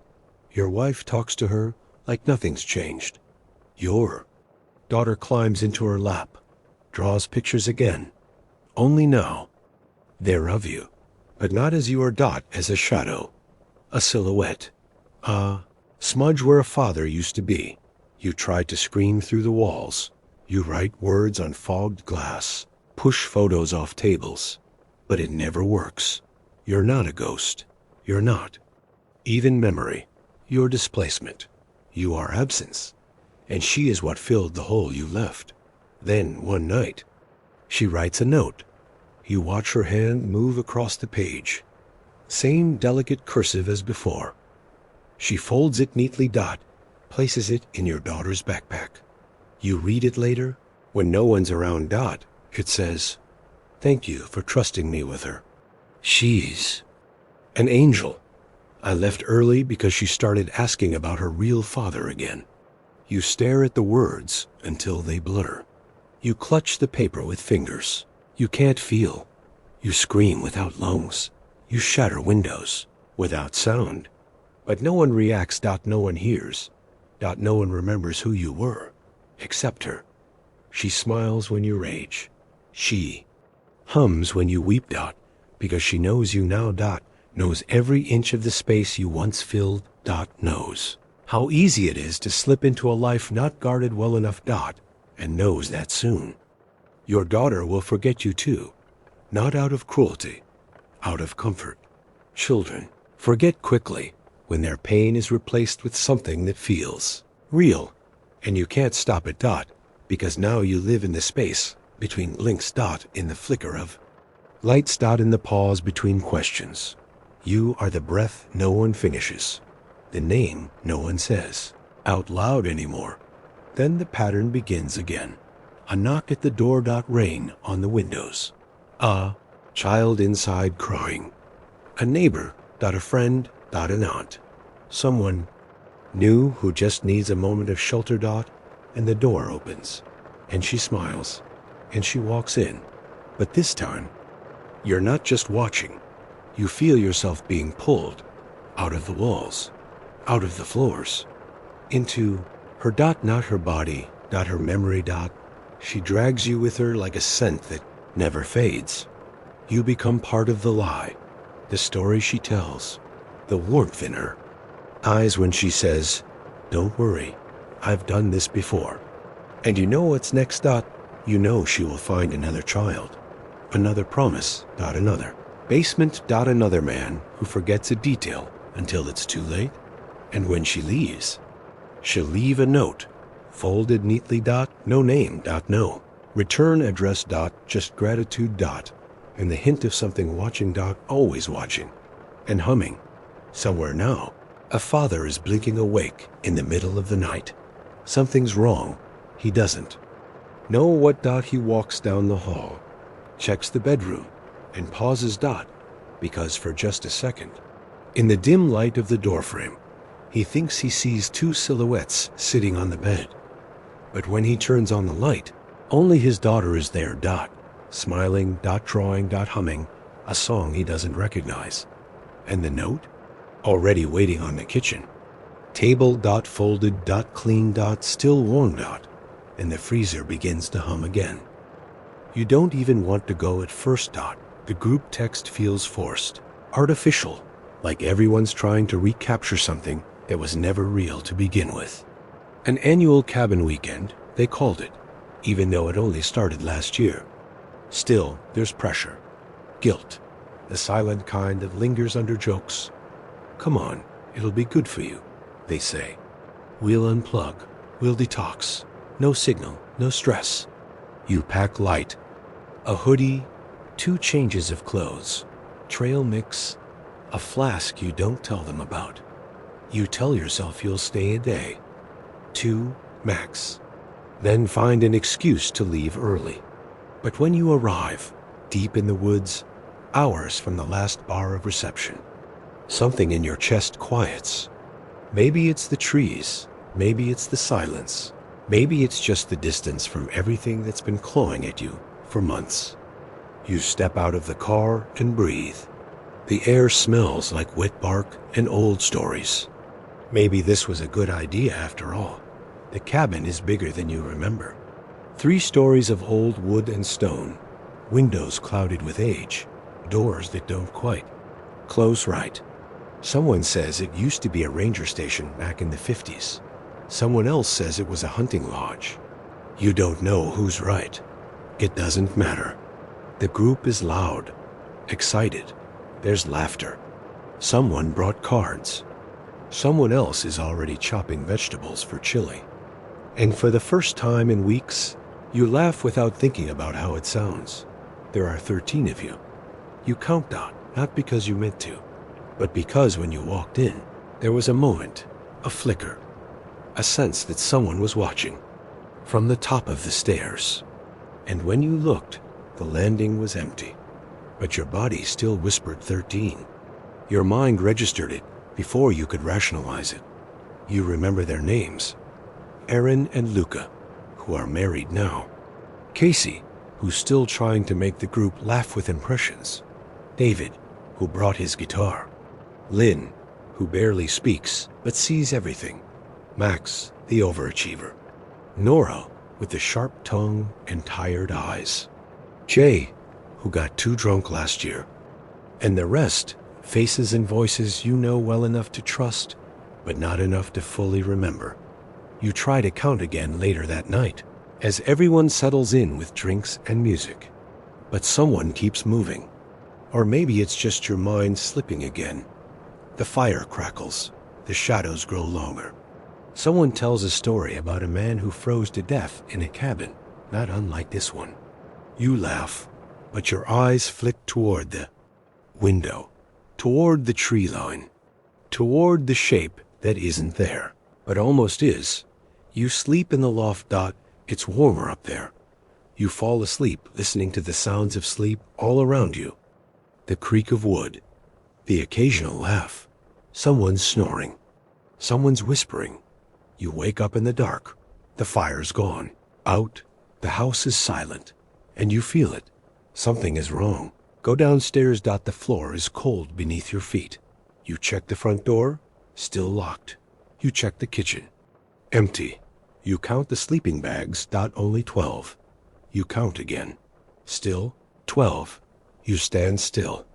Try to remember who's missing, but your mind blanks. You know there were 13. You remember the shape of the group, the way it moved, breathed, joked. You remember feeling annoyed that they didn't wait for you to unpack before starting the first round of drinks. You remember someone passing you a beer with a freckled hand. But whose hand? You tried to summon their name. Nothing comes. You checked your phone. No. Signal. No power. You check the bedrooms. Everyone is accounted for. Except one. You don't know who. But you feel it, like a pulled thread at the edge of a sweater. Like something unraveling. Slowly, silently. Beneath the surface. You wake up the others. You say you had a nightmare. They groan. They laugh. They throw pillows. No one listens. No one counts. No. One else remembers 13. You sit in silence while they make breakfast. Someone turns on music. Someone else starts slicing fruit. You look around. Faces you know. Voices you trust. You recognize. But the shape of the room feels too open. Like something is missing from the space between the sounds. You speak up. You say it again. There were 13 of us. They stop, they stare, then laugh, still half asleep. Someone says, "But you're not. You haven't slept since that moment." Because when you look at the front door, you see something got mud dot, a single footprint, facing in, not out. That night, it gets worse. You hear footsteps in the attic, that you hear your name whispered in the wind, that you find a cup in the sink no one remembers using, a jacket on the hook no one brought, a toothbrush in the bathroom that wasn't there the day before. You hold it up, ask the room, "Whose is this?" They shrug, they laugh. Someone says, "You're messing with us." But you're not. You couldn't fake the way your hands are shaking. You go to bed early. Try to sleep. You don single quotes T. You just lie there, eyes open, counting breaths, 12 around you, not one missing. And then, just before dawn, you hear it. A knock on the window got soft, deliberate, slow, you. Rise, approach, nothing there, just trees, just fog, but pressed to the glass. A single fingerprint, small, too small to be any of yours. Too deliberate. You tell the others in the morning, no. One believes you. They say you're tired. They say you're stressed. They say you've been distant. Lately, ever since the accident, you pause. What accident? They fall silent. You search their eyes, but they don't answer. They look away, and now you realize you don't remember getting here. You don't remember who drove. You don't remember packing your bag. You don't remember anything before standing on the porch. You don't even remember what you did the day before the trip, only that you needed to come. Only that you were running from something, or running toward it. You try to remember his name, the one who's missing, the one who's not sitting at the table, not joining the games, not around the fire butt, whose absence stains everything like smoke on old clothes. You can feel where he should be. There's a rhythm to the group, a pulse, and something is off. A heartbeat skipped, a space unfilled. You look at your phone again. No photos, no footage, no messages. Just one note in your app, dated the night before the trip, 13, not 12. You don't remember typing it, at dinner. You ask casually, "Did anyone bring an extra toothbrush?" No one answers. You hold it up. It was in the bathroom. In the cup, next to mine. Luca shrugs. "Could be Erin's." Erin shakes her head slowly. Casey says, "Maybe it's from last year." But it isn't, it's still wet. You dry it with a towel. Leave it on the table, in the morning. It's gone. You wake up at 3:17 a.m. again. You don't know why. You never hear anything specific, but the silence always feels wrong. You sit on the edge of your bed and count again, 12, every time, and still. No one seems to notice, or maybe they do. Maybe they've all agreed not to talk about it. You test them, mention a name, a generic one. "Hey, did you see where Nate went?" Blank stares. "Nate?" Max repeats. You nod. The guy with the green duffel bag. Lynn raises her eyebrows. No one brought a green duffel. You want to laugh. You almost do, but something cold presses against your spine. Because you remember it. You remember the green duffel at the foot of one of the beds. You remember the patch sewn into the side, a little mountain logo. You remember him laughing at the firelight like everyone else. You remember him making fun of Jay for bringing bear mace that expired in 2019.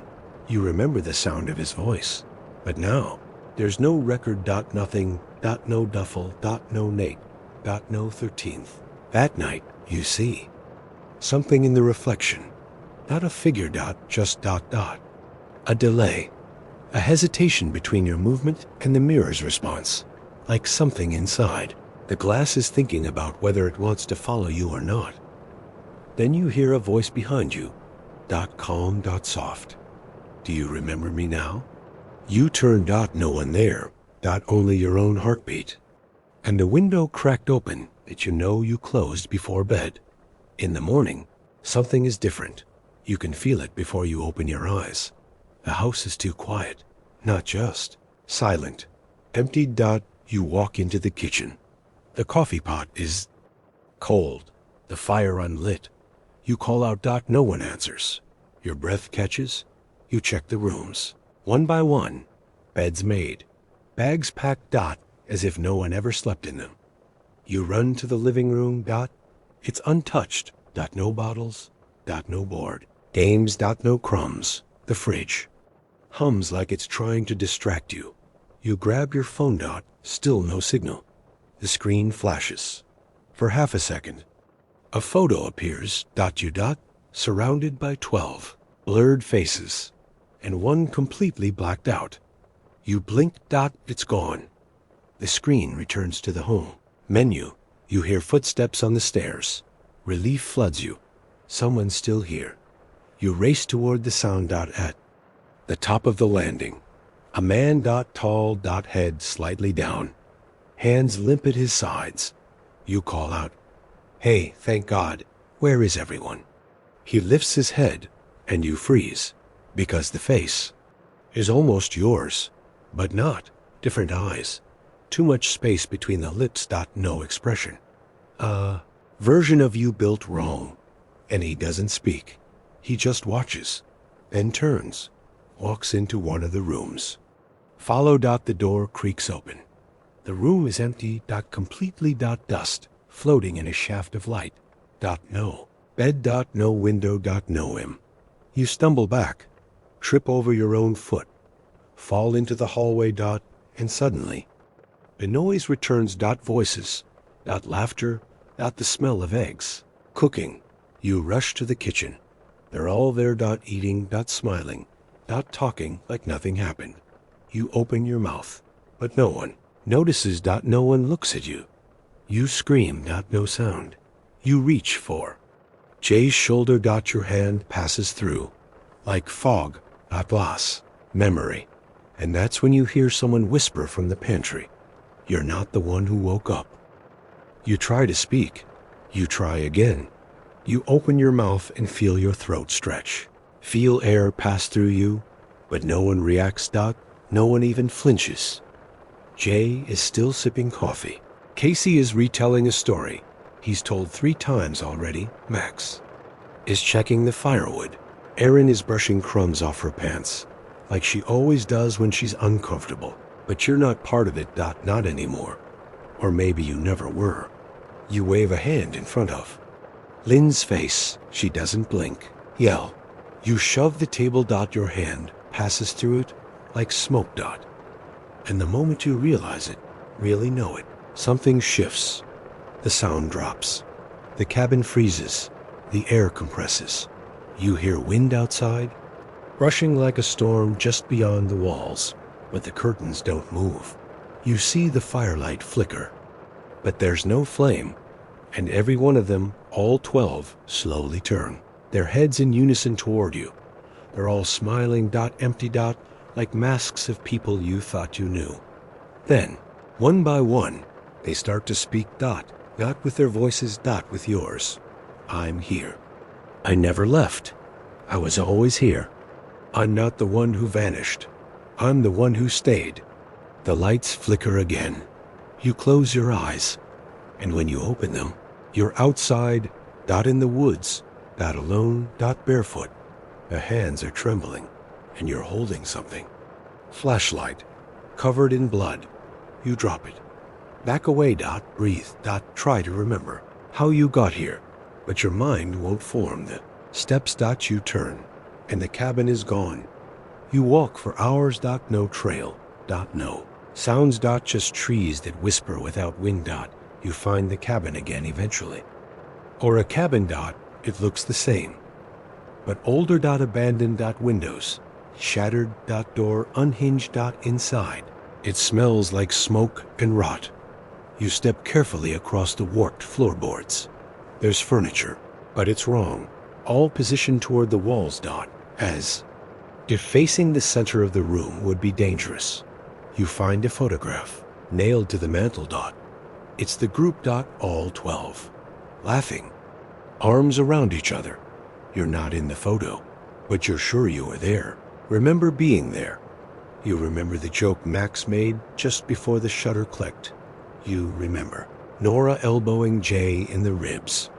You remember where you were standing, just out of frame. Then you realize there's a 13th chair in the picture. Empty. Wooden. Positioned directly behind everyone else, like someone sat there or was meant to, or always had. You hear footsteps behind. You turn fast. Nothing. Just the wind. And a voice inside your head. You were never on the list. You run through trees that seem to shift around you, back towards something that feels like safety, even though you're not sure what that is anymore. You find the cabin again, back to normal. Lights on. Voices inside. You approach cautiously. Look through the window. There they are.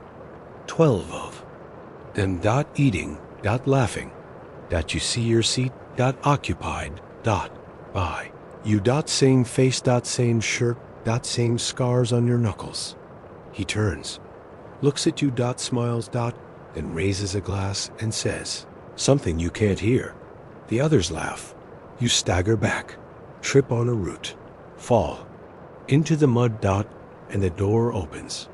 The other you steps out, walks calmly toward you. You want to scream, but your throat is tight. He kneels, puts a hand on your shoulder. You've been out here long enough. You try to ask who he is, but you already know the answer. He leans closer, whispers in your ear. There were always 12. And then everything goes dark. You wake up in a bed. Your bed. In the cabin. Lights on. Voices downstairs. You sit up. Your hands are clean, your feet dry, your clothes folded neatly at the foot of the bed.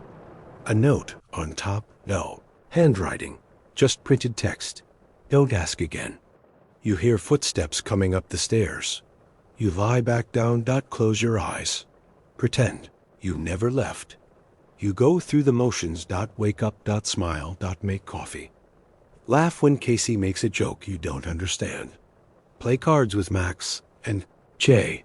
Act like everything is fine. It's easier now. You've stopped trying to convince them of the missing person. You've stopped asking who had the green duffel or who set 13 plates on the first night. You've stopped questioning the toothbrush, the footprint, the knock on the window, the name you wrote and forgot, because you've realized something worse.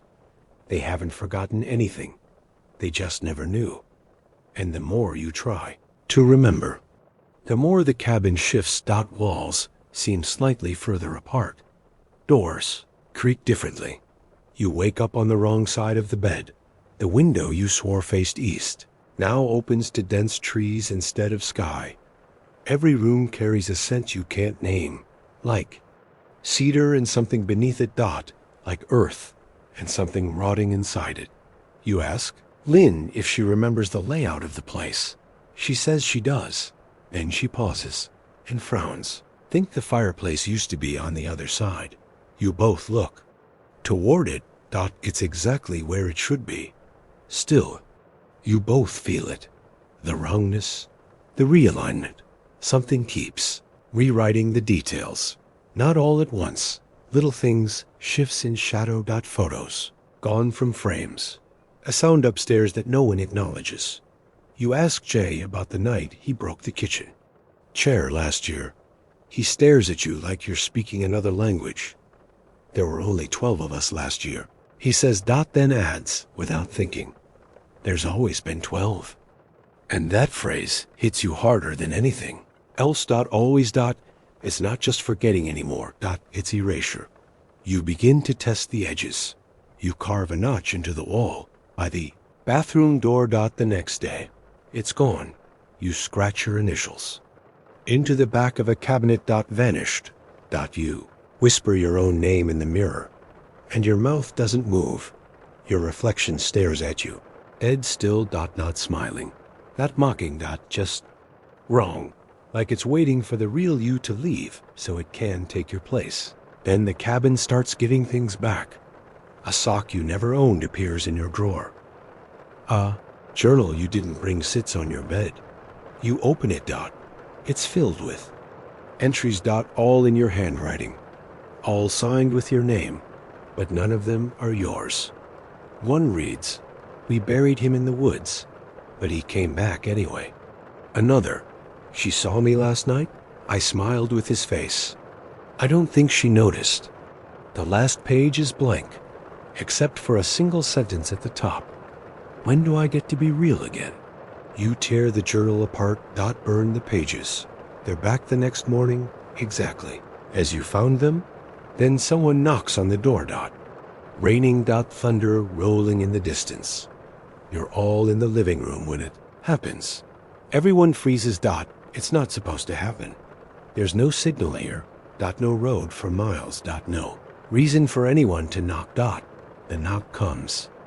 Again, 3 slow taps. You stand, walk toward it. The others don't move, don't speak. They've been unplugged. You open the door, dot, no one there, dot, but on the porch, resting on the mat. A pair of shoes, dot, wet, dot, worn, dot, your size. Laced exactly. How you tie them, dot, inside the left one. A folded note. You're late.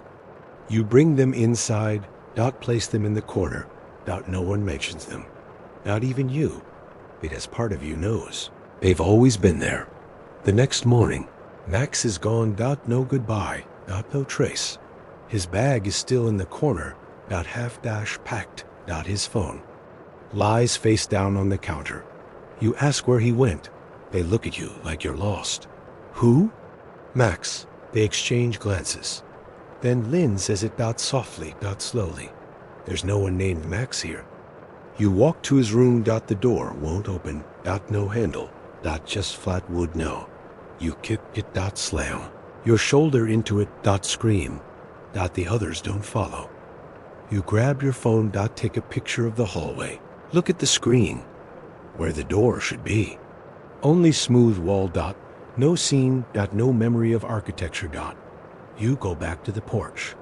The shoes are still there, only now there are 2 more pairs beside them, dot, smaller, dot, softer. Like, for a child, you never brought kids.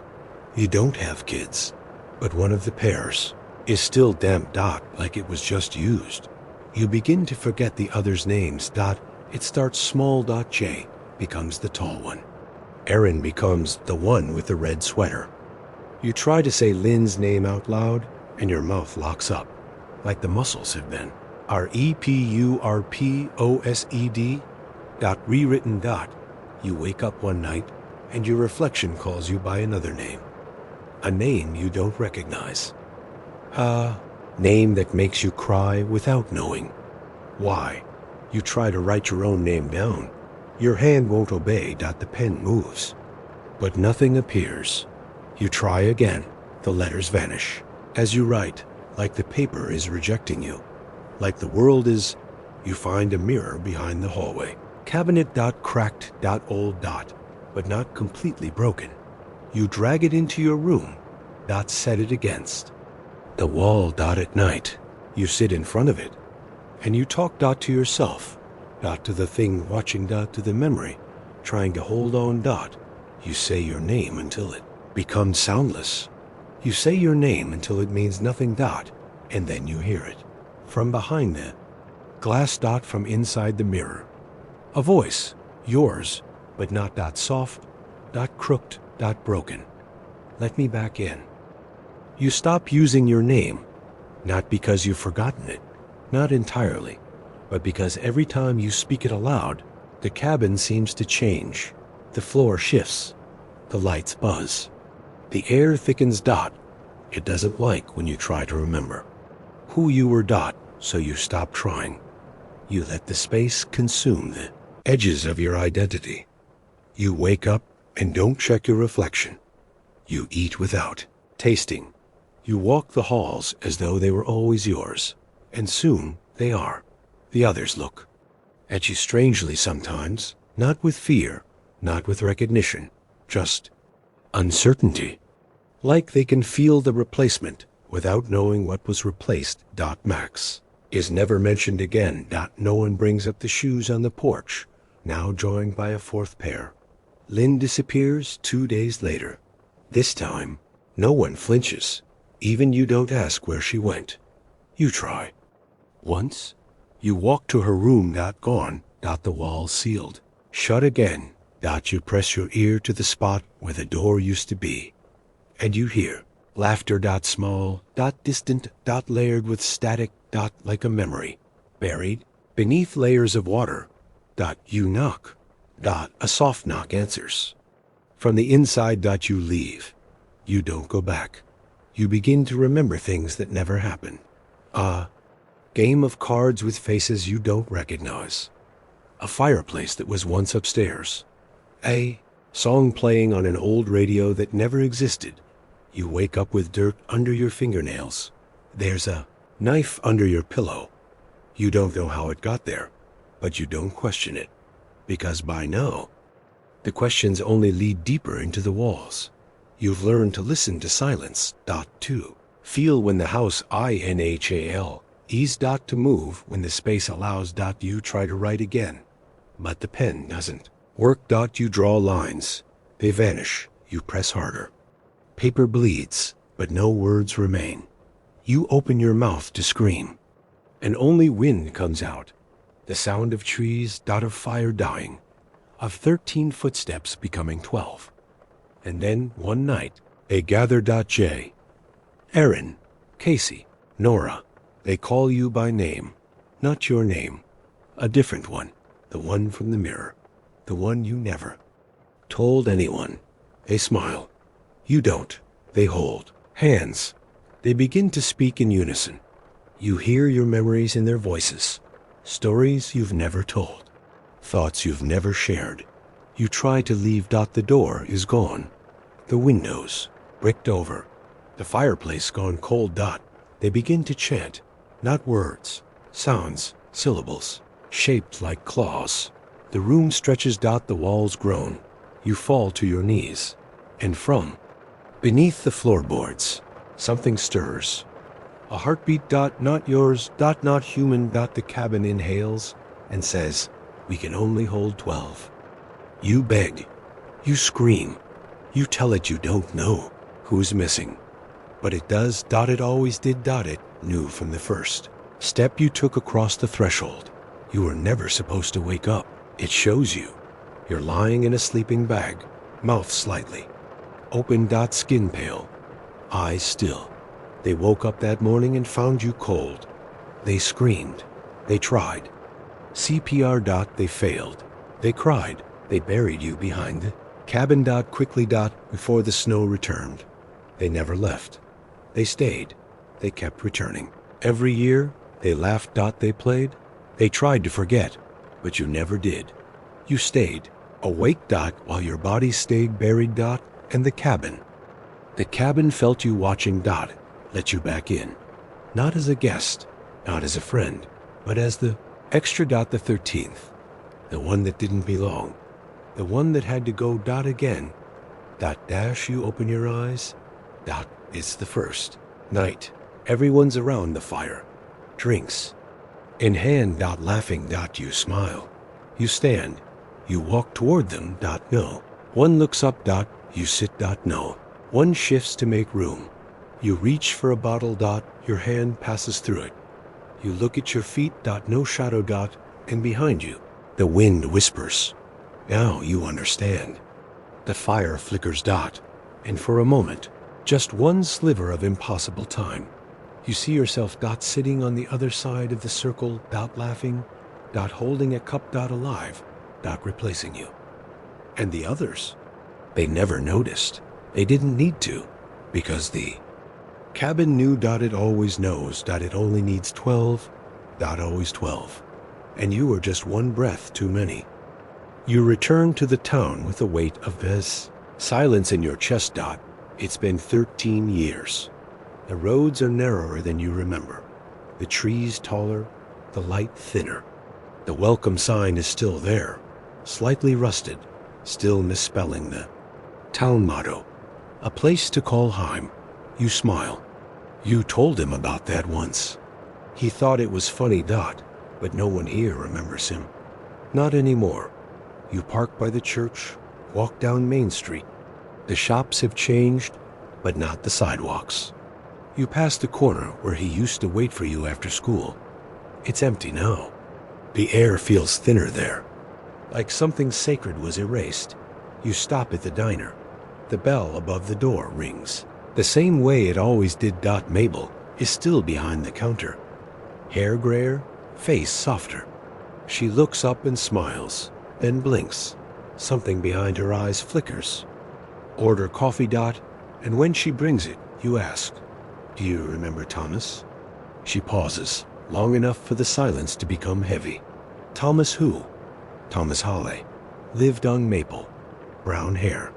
Played baseball with my brother. He used to come in here and get grilled cheese with tomato soup. Every Tuesday. Her face stays. Blank. You watch her lips move. I don't know who you're talking about. You press. He sat at the corner booth. Always took his sandwich apart. She frowns, wipes her hands on her apron. I think you're confusing this place with somewhere else. She walks away, and that's when it begins. The first crack in the glass. Because you're sure, absolutely sure, Thomas existed. Thomas lived. Here. Thomas mattered. But no one else thinks so. You leave the diner shaken. You drive to Maple Street. You find the house. Same blue paint. Same crooked mailbox. You knock on the door. A man answers. Older, heavyset, suspicious eyes. You ask, "Did Thomas Hawley used to live here?" He stares at you, then says, "There's never been a Hawley family in this house. We've been here 27 years. You say nothing, but the porch creaks the same way it always did. And you remember the laughter, the sneakers pounding up the stairs, the way he used to leave the screen door half open, just to annoy his dad. But the man insists, no one by that name ever lived here.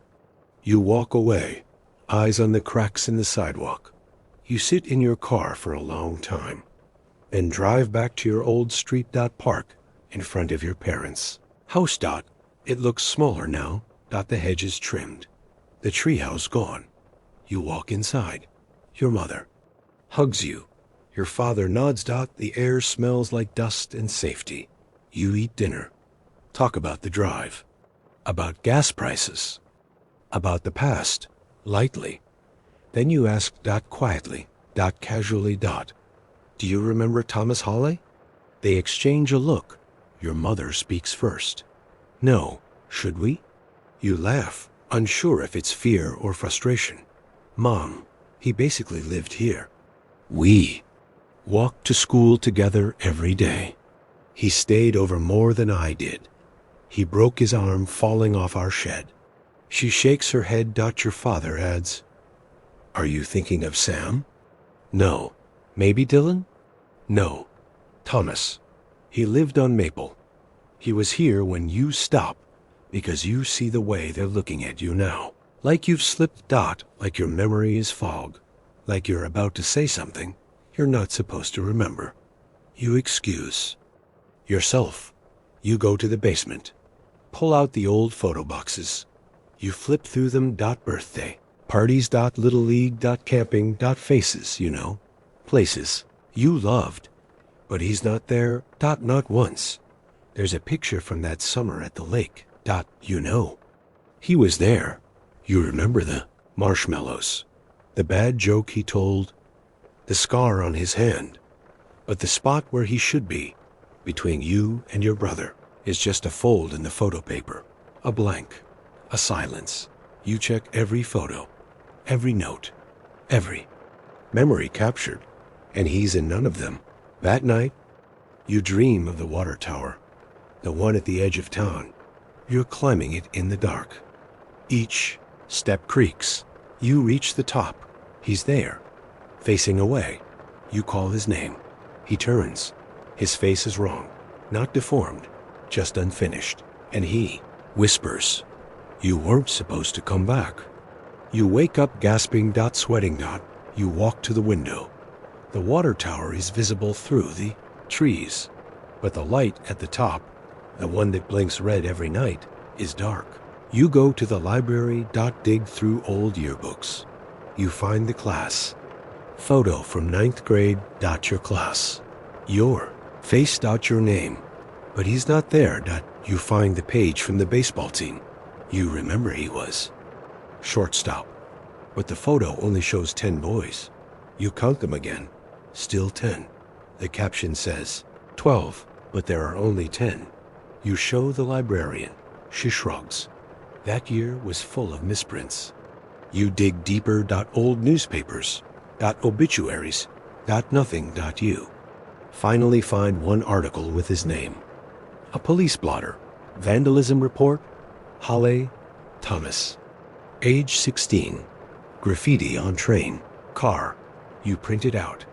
Go to the sheriff's office. They say the records don't go back that far. You show them the article. The deputy looks it over. Hands it back. I think that's a typo. You don't argue. You leave. Now you know. He was real. Can someone or something made the town forget. Or made it pretend. And there's a difference. Forgetting is absence. Pretending is strategy.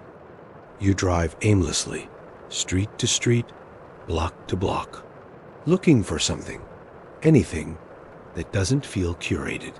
You start to realize how clean everything is, how maintained, how watched. The town feels too whole, too tidy, like a room that was just scrubbed because something awful happened inside it. You stop by the high school. The building's been remodeled, but the old gym is still there, the one where Thomas broke a window trying to dunk. You remember the sound, the way glass rained down, the way everyone laughed. You walk in, past the front desk. No one stops. The place smells the same, sweat and varnish and time. You push open the gym door. It creaks. Inside, the walls are plastered with new banners. Team photos, slogans, names. You search each one. No mention of him. But in the far corner, high, on the wall, the paint peels a little differently. You climb the bleachers. Look close. There, just barely visible beneath layers of beige-T.H.2 letters, scratched into the wall. A signature. Your fingers trace it like a name on a grave. And for a second, just one, you feel him. Not memory, presence, like he was just here. Like the space still remembers what the people don't. You whisper his name, and the gym lights flicker. You turn around. There's someone in the hallway, standing still, watching. But when you walk out, the hall is empty. Only the faint sound of sneakers on tile. You leave fast, back into daylight that doesn't feel safe. You drive to the lake. It's quieter than it used to be. No one swimming, no music, just ripples and wind. You sit on the dock, feet dangling. You remember the raft, the one he built from scraps. You remember how it almost worked, how it sank 10 minutes in, how he laughed harder than anyone.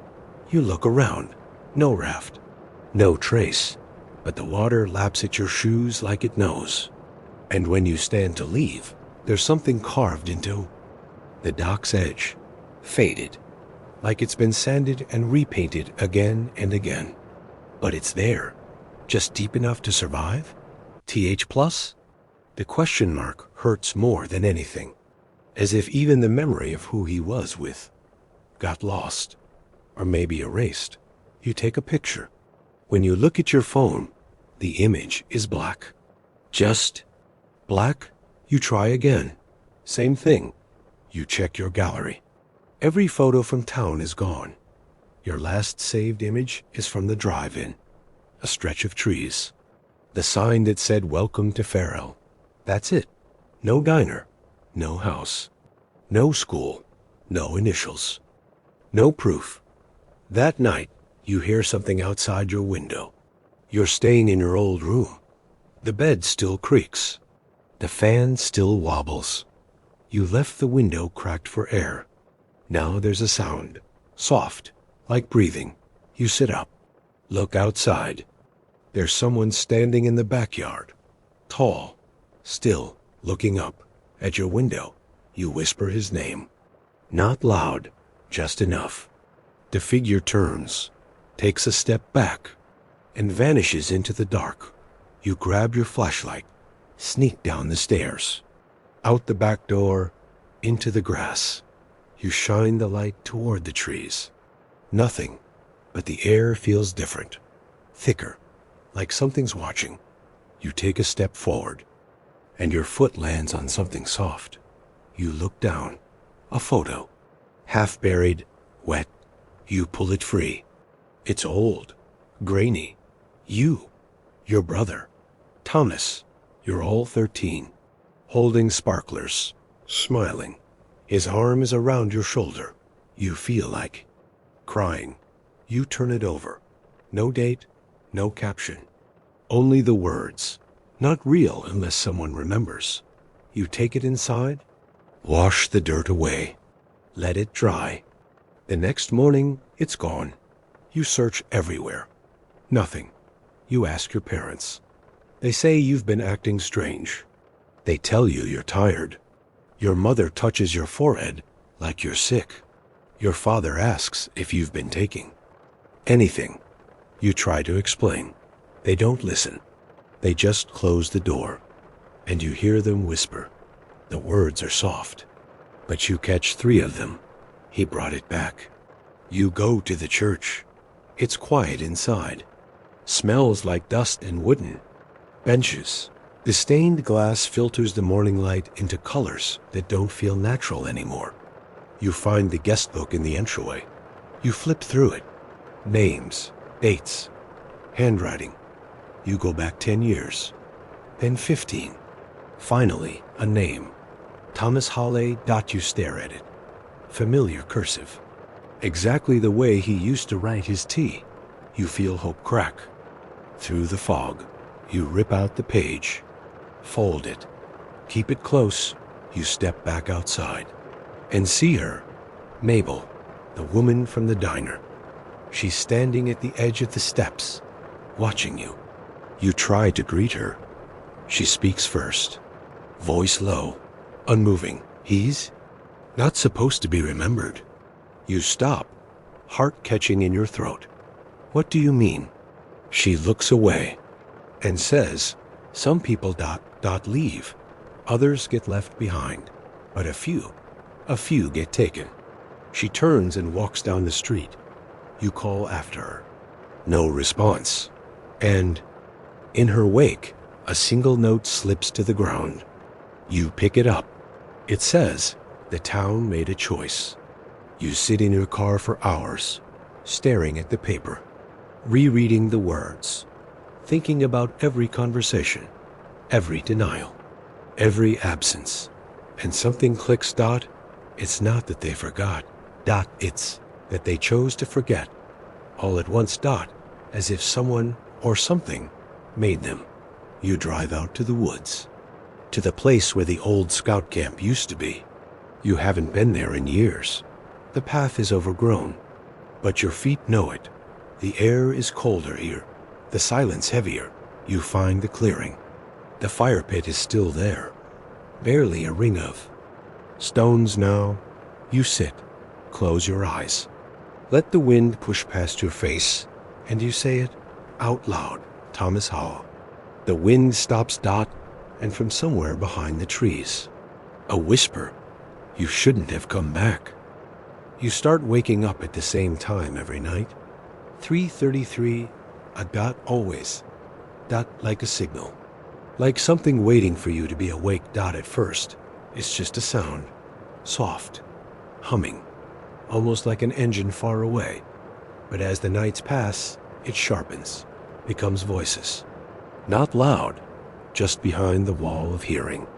Whispers moving under your skin. You stop sleeping. You begin walking the town at night, watching, listening, searching for any detail that doesn't match. That's when you notice the streetlights. Every third one flickers. Every time. In the same pattern. You test it. You walk down Main Street. Stop under each flickering one. The air is colder beneath them. Not just wind, temperature. Memory. The first time you do it, a cat watches from a roof. The second time, it's gone. The third night, someone watches from a parked car. Window down. Eyes glowing faintly in the dark. When you turn to confront them, the car is empty, cold, keys still in the ignition. But the engine's off. You start to believe the town isn't hiding something. The town is something. A mask. A living organism made of denial. Every person a cell. Every house a breath. Every silence a pulse. You remember his laugh.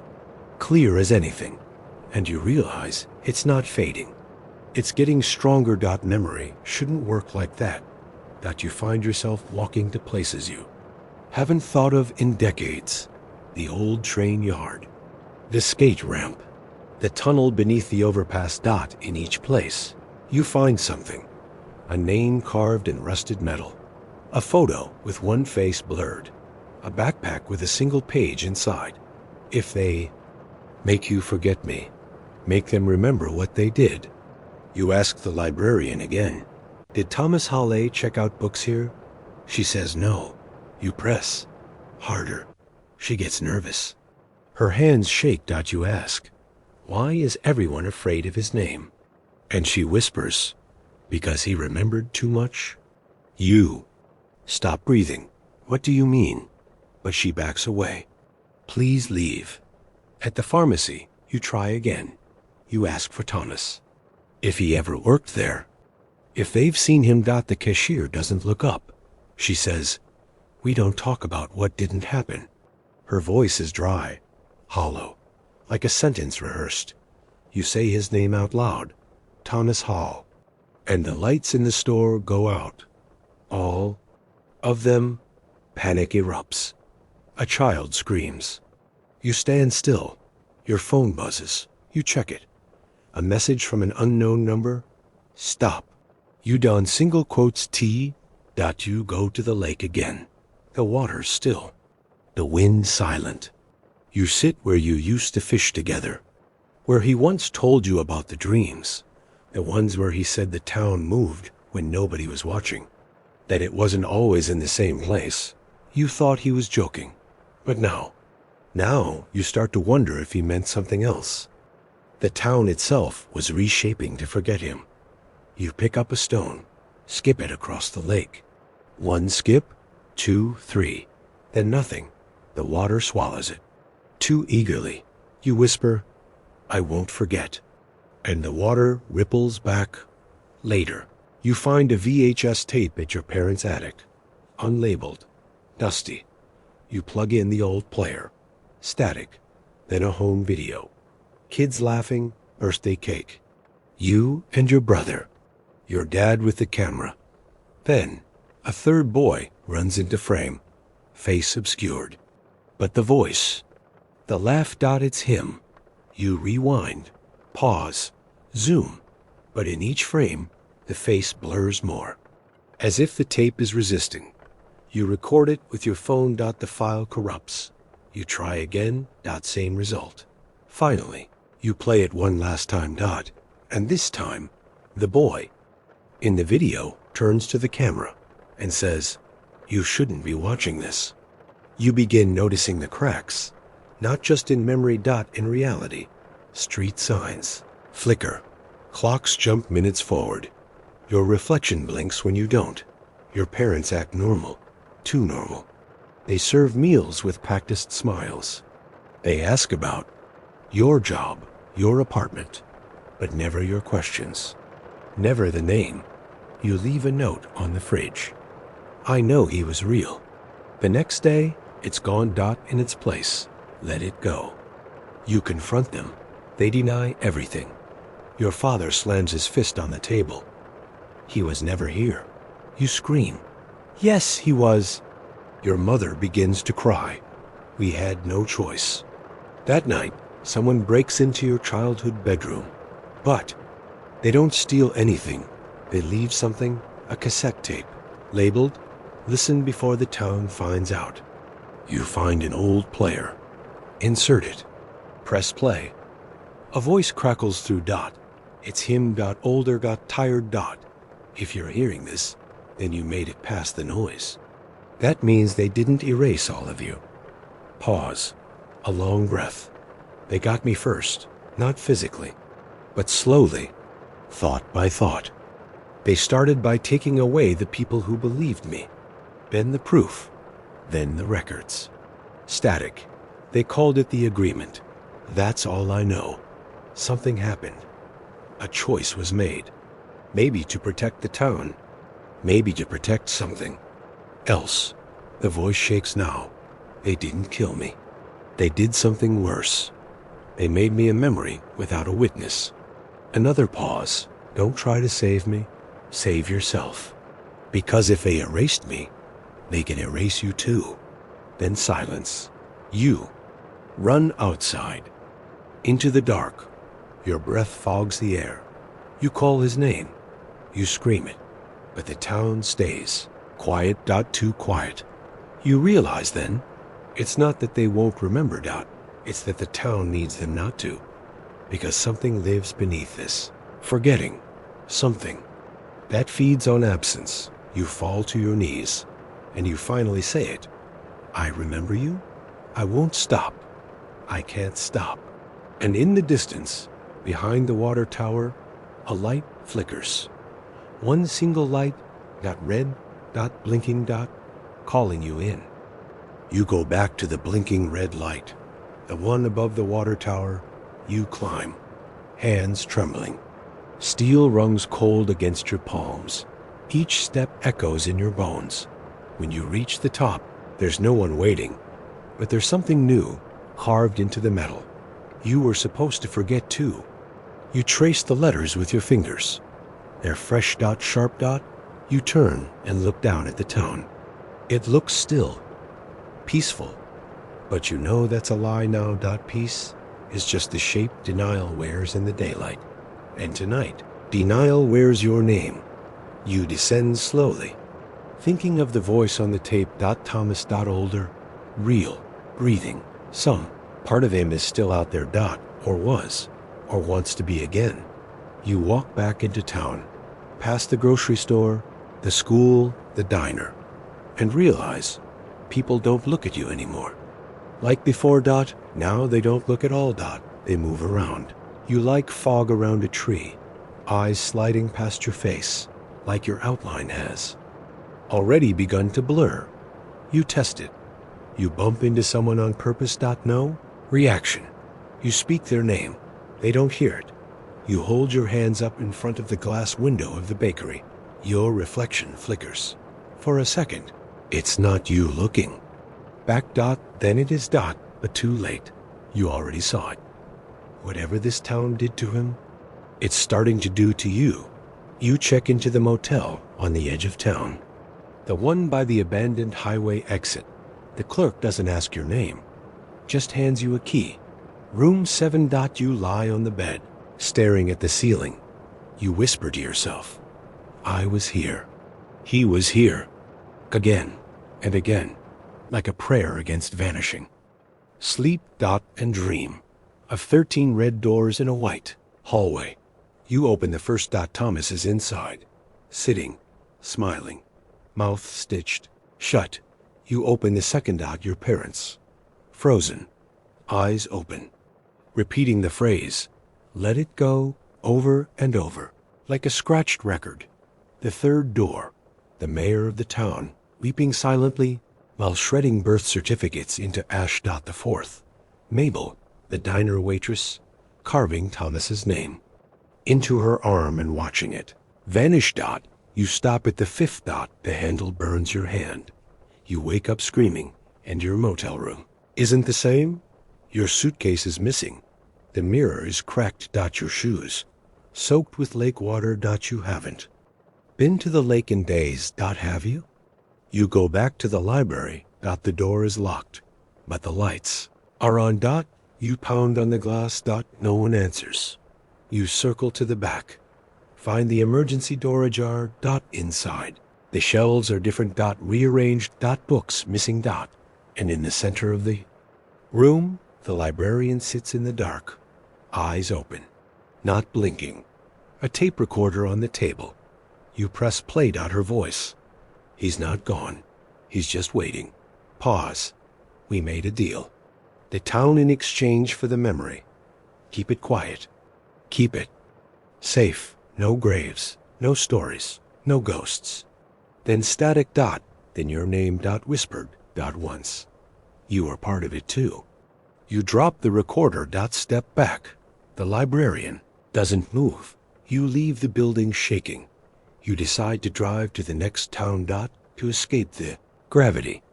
You pack what little you still have. Start the engine. Get halfway to the county line. And then your gas gauge drops from full to empty in seconds. The car stalls. You try to call for help. No signal. You step out. Walk to the nearest gas station. But there's only forest. Endless forest. You walk for what feels like hours. Only to find yourself back where you started. The motel. Room 7. Key in your hand again. But you know you didn't walk in circles. The town won't let you leave. It owns your trajectory. Now, that night, a knock at your door. You don't answer. The knock comes again. Then silence. You open the door. No one's there, but a folder sits on the ground. Inside, a newspaper clipping dated 2004. Headline: Teen missing after dispute with town officials. Name sealed by court order. You flip it over. The back reads, he was real. We made him disappear. Now the town won't stop. Signed, Mayor Garrettson. You go to his house the next day. A caretaker answers. Says the mayor died years ago. Says no one lives there. Now, you insist. He closes the door on you. But you know what you saw, and more importantly, what someone wants you to see. The town begins to glitch more. Street signs that change spelling when you're not looking. Mailboxes with no names. Children playing without laughter. At 3:33 a.m. Every night, the hum returns. Louder. Now you can hear your own name in it, being called. Dragged. One night, you answer it. You step outside. And follow the sound into the woods. Past the church. Beyond the last house. Into the tree line. There, beneath the roots of a dead oak, you find a hatch, rust covered, locked with a keypad. You try his birthday. It opens. Inside, stairs. Descending deep into the earth. You follow. At the bottom, walls lined with paper. Files, tapes, photos. All about him. Thomas Halle. His handwriting. His notes. And a sentence written over and over. If I ever vanish, I was erased. And if they erase me, you're next. You hear footsteps above. Voices. You grab what you can. Run. Dash. Back in the motel. You spread out the documents. It's all real. He knew. He was preparing for this. He thought someone might find it. Someone who wouldn't forget. But the documents begin to fade. Like ink dissolving in water. The more you look, the lighter they become, until the pages are blank. You scream. You punch the wall, and behind it, you hear something knock back. 3 times. Always 3. Now, your reflection talks to you. Not with words. With timing. When you blink, it doesn't. When you cry, it smiles. When you move, it hesitates, as if trying to break pattern. You cover mirrors, but it's too late. The pattern has seen you, and it wants you to forget yourself. You leave notes around town, graffiti on the sidewalk. Thomas Halle lived. You find them scrubbed by morning. You shout his name in the square. People walk faster. You whispered in church. The pastor coughs, then forgets his sermon. At the diner, You see a girl draw something in her notebook. Dot, you look, Dot. You look, Dot, it's his face. Ask her if she knows him. She says, he's in my dreams. He tells me secrets. You feel hope. You ask her name. She doesn't answer. She walks out into the street. Car swerves. And she's gone. Dot, no body. Dot, no scream. Dot, just absence. People shake their heads. Dot, say, kids these days. No one reports her missing. You check the notebook. Dot, it's blank now. You try to leave again. This time with a map. Dot, with coordinates. Dot, with preparation. But the roads have changed. Turn to loops. Signs. Redirecting you inward. Every path leads back to your childhood home. Dot, and one night, the front door is wide open. You walk in. Your parents are gone, but their shadows are still on the wall. Burned. Their dot mid-dash conversation. Dot, mouths open. Eyes hollow. You walk upstairs. Dot, your old room is untouched. Dot, and on your bed, the final page of a diary. Thomas's diary. Dot, it reads, they're done pretending I never existed. Now they're pretending you didn't. And below it, your move.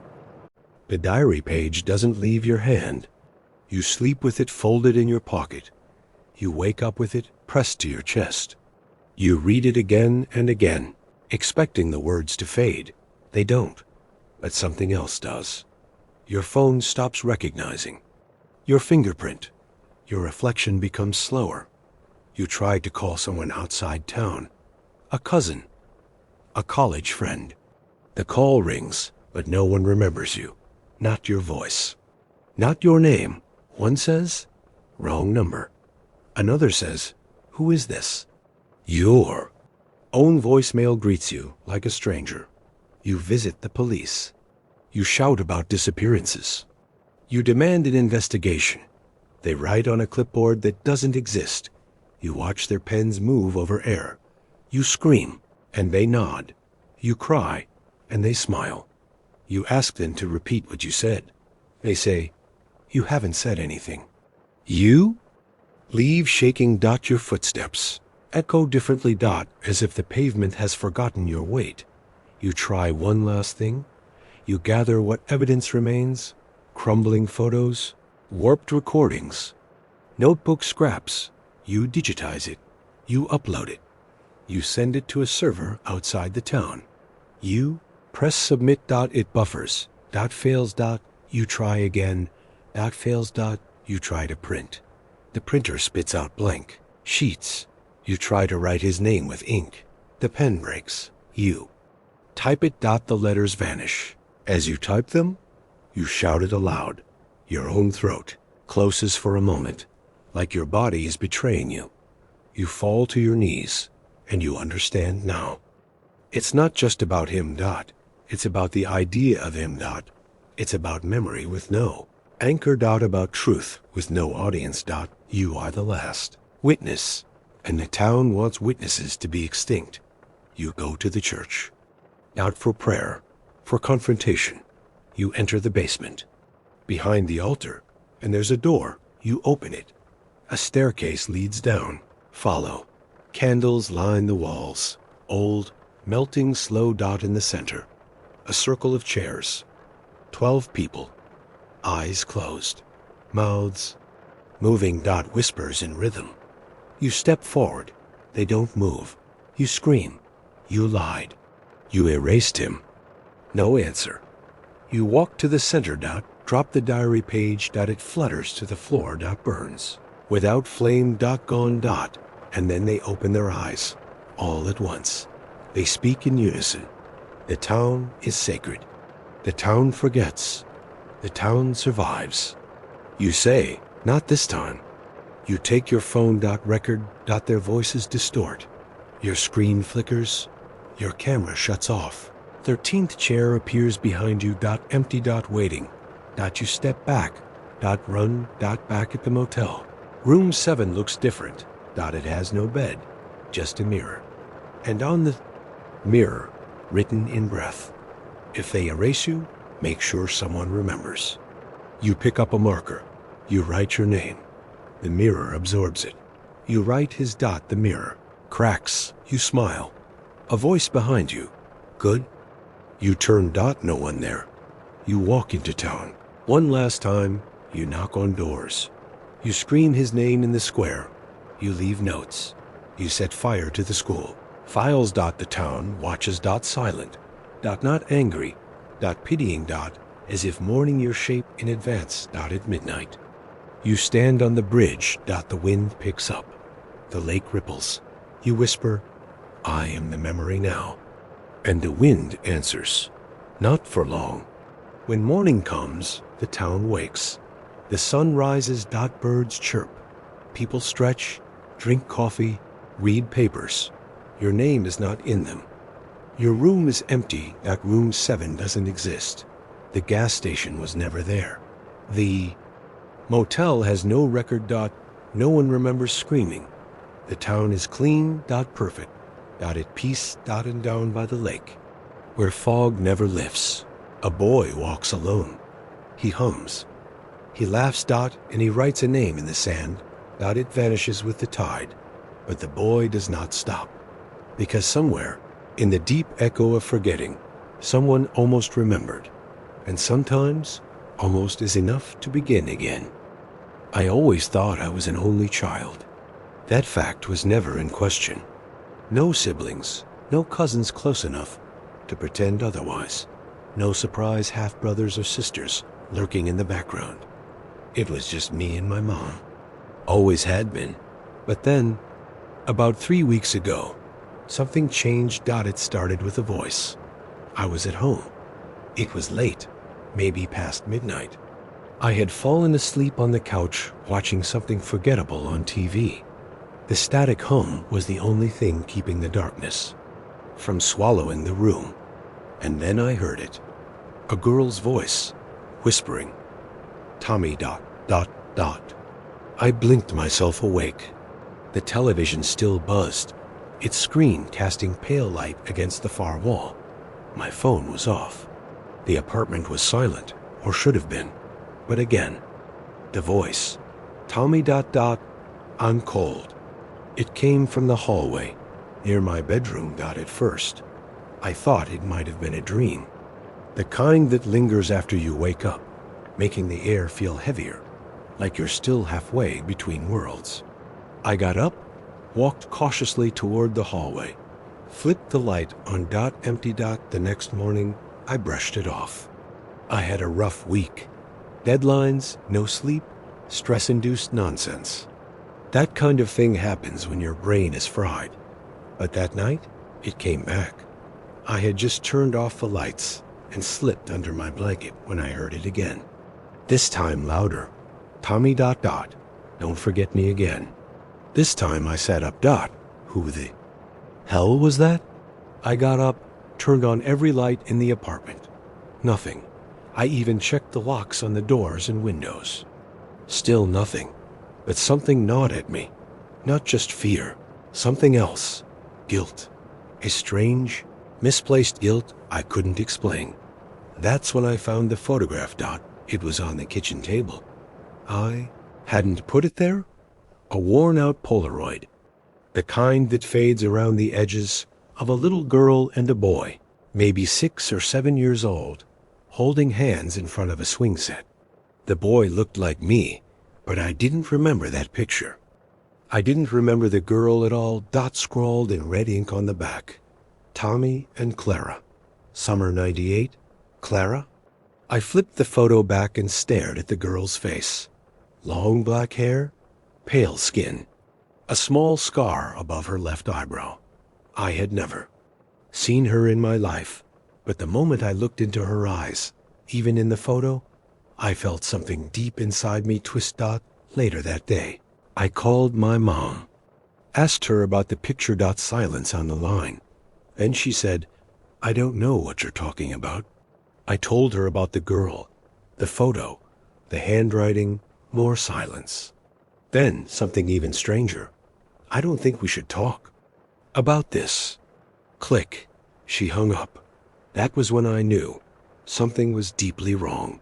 Over the next few nights, the voice became more persistent. She began whispering things I couldn't ignore. Remember the treehouse? You left me behind. They made you forget me. My dreams became worse. I would see flashes, a little girl running through tall grass, calling my name. A wooden swing hanging from a thick oak. A scream. I'd wake up drenched in sweat. Started seeing her reflection dot in mirrors. Windows. The black screen of my phone dot always staring. Not smiling. Not angry. Just dot dot waiting dot one night. I stood in front of my bathroom mirror and asked, "Who are you?" No answer. But in the mirror, she stood beside me, pale, silent, unmoving. I turned around.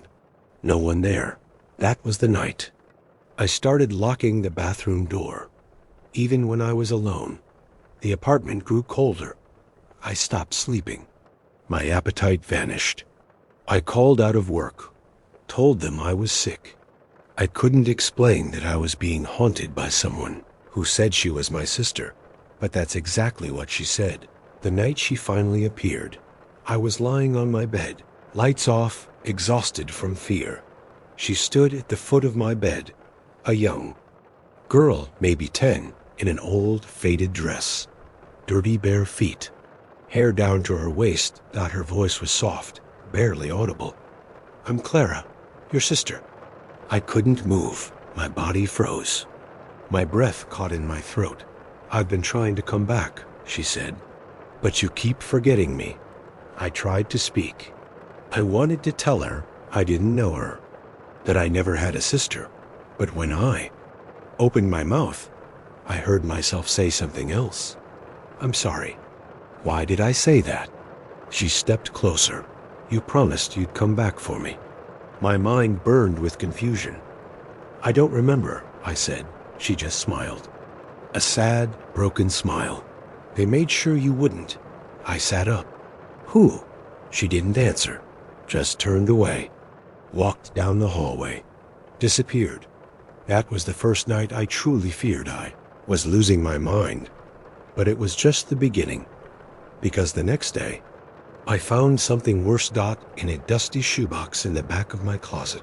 Beneath old yearbooks and forgotten junk was a drawing, crayon on faded paper. Two kids, a boy and a girl, standing under a giant tree, a red X painted on the roots, and beneath it, in messy handwriting, "Don't forget, Clara is under the tree." I stared at the drawing for a long time. My hands trembled as I traced the thick red X drawn at the base of the tree.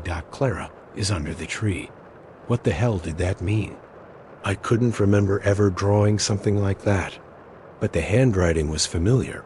It was mine. That childish scrawl, the way I formed my T's and the lopsided S. It was definitely mine. So now there were two impossible things. A photograph of a sister I never had, and a drawing I supposedly made, suggesting she was buried under a tree. I took the shoebox and everything inside it and placed it on my kitchen table. For hours I just sat there, trying to remember, trying to force the memories. Nothing came. Just the same flashes, the swing, the screaming, the endless field of tall grass. I called my mom again. She didn't answer. I called 6 more times. Nothing. I left a voicemail. "Mom, please. I need to talk to you. It's important." No reply. That night, Clara came back. I heard the soft tapping on my bedroom window around 2 a.m. I live on the 3rd floor. I froze. Every muscle in my body tightened. The tapping came again. I didn't want to look. I truly didn't, but I did. There she was. Outside, standing on nothing. Her face pressed against the glass, her lips barely moving. "Come find me," she whispered. The window fogged with her breath. I watched, paralyzed, as her fingers traced another red X on the glass. Then she vanished. The next morning, I couldn't shake the need to find the tree. I had no idea where it was, but some part of me, something deeper than logic, told me it was real Dot, so I drove. I drove for hours with no real destination, only a faint pull toward the countryside. I passed towns I barely remembered, roads I couldn't name. Then I saw it, the field, the oak tree, exactly like the drawing, massive, ancient, its roots like thick veins crawling from the earth. And beneath it, nothing, just overgrown grass and weeds. I parked the car, stepped into the field. The wind was dead still. No birds, no rustling leaves, only silence. I walked slowly, as if approaching something sacred or cursed. My heartbeat pounded in my ears, and then I saw it, half buried in the soil, just beneath the tree's shadow. A little red ribbon, faded, dirty, but unmistakably real. I bent down and picked it up. That's when the ground shifted. A crack, a thud, Dot, and a whisper behind me.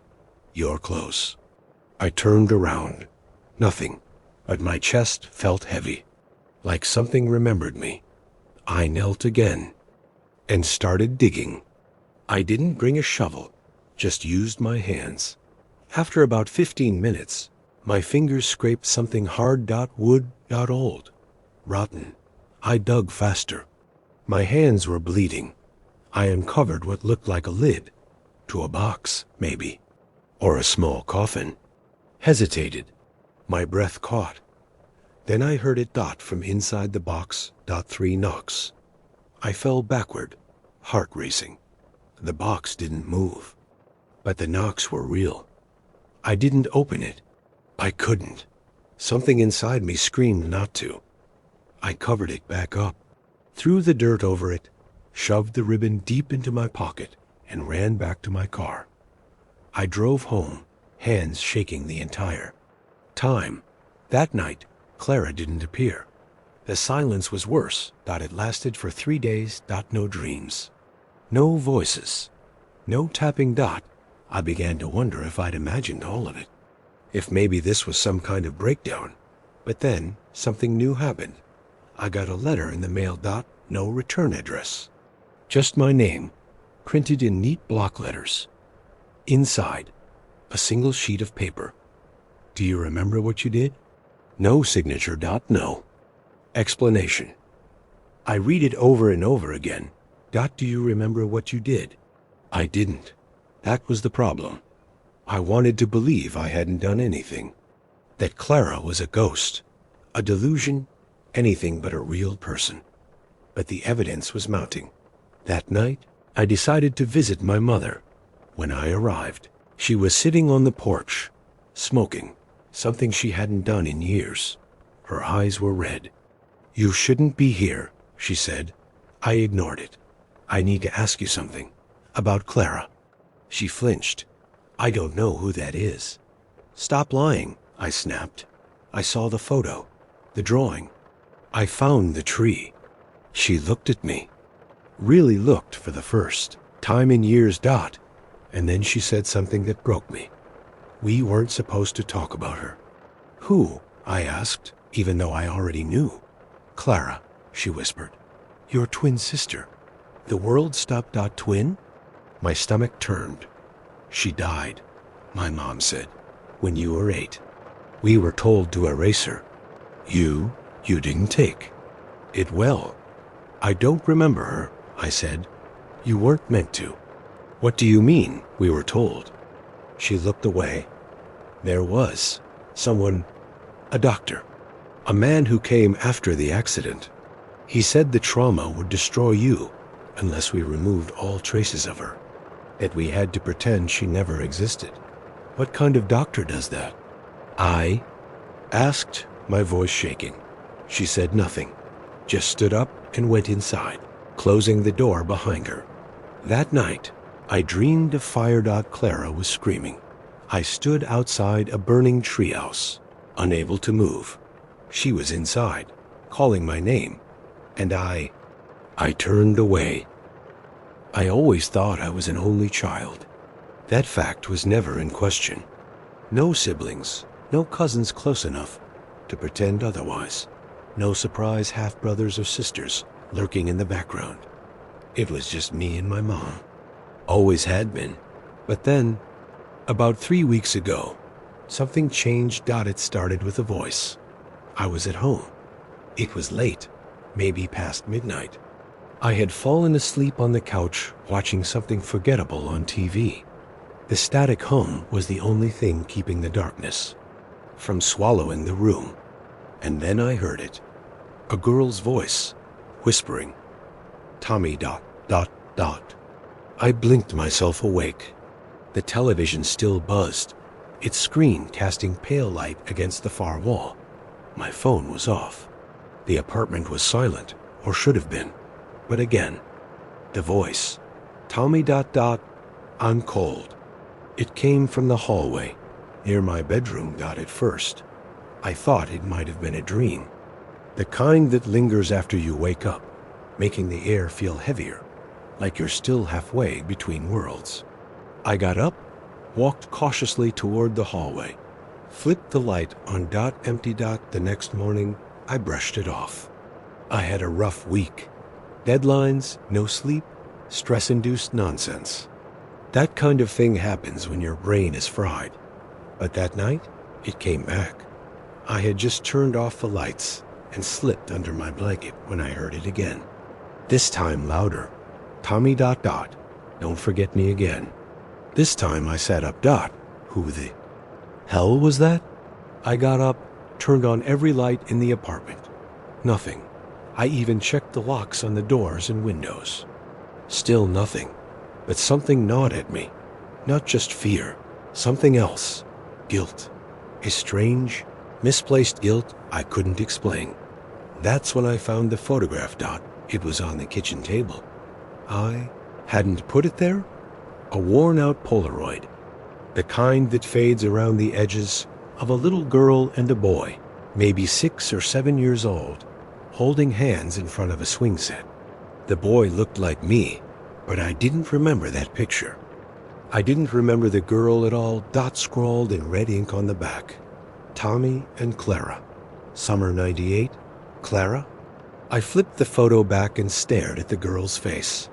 Long black hair, pale skin, a small scar above her left eyebrow. I had never seen her in my life, but the moment I looked into her eyes, even in the photo, I felt something deep inside me twist. Later that day, I called my mom, asked her about the picture. Silence on the line. Then she said, I don't know what you're talking about. I told her about the girl, the photo, the handwriting, more silence. Then something even stranger. I don't think we should talk about this. Click. She hung up. That was when I knew something was deeply wrong. Over the next few nights, the voice became more persistent. She began whispering things I couldn't ignore. Remember the treehouse? You left me behind. They made you forget me. My dreams became worse. I would see flashes, a little girl running through tall grass, calling my name. A wooden swing hanging from a thick oak. A scream. I'd wake up drenched in sweat. Started seeing her reflection. In mirrors. Windows. The black screen of my phone. Always staring. Not smiling. Not angry. Just ... waiting. One night, I stood in front of my bathroom mirror and asked, Who are you? No answer. But in the mirror, she stood beside me, pale, silent, unmoving. I turned around. No one there. That was the night. I started locking the bathroom door. Even when I was alone, the apartment grew colder. I stopped sleeping. My appetite vanished. I called out of work, told them I was sick. I couldn't explain that I was being haunted by someone who said she was my sister, but that's exactly what she said.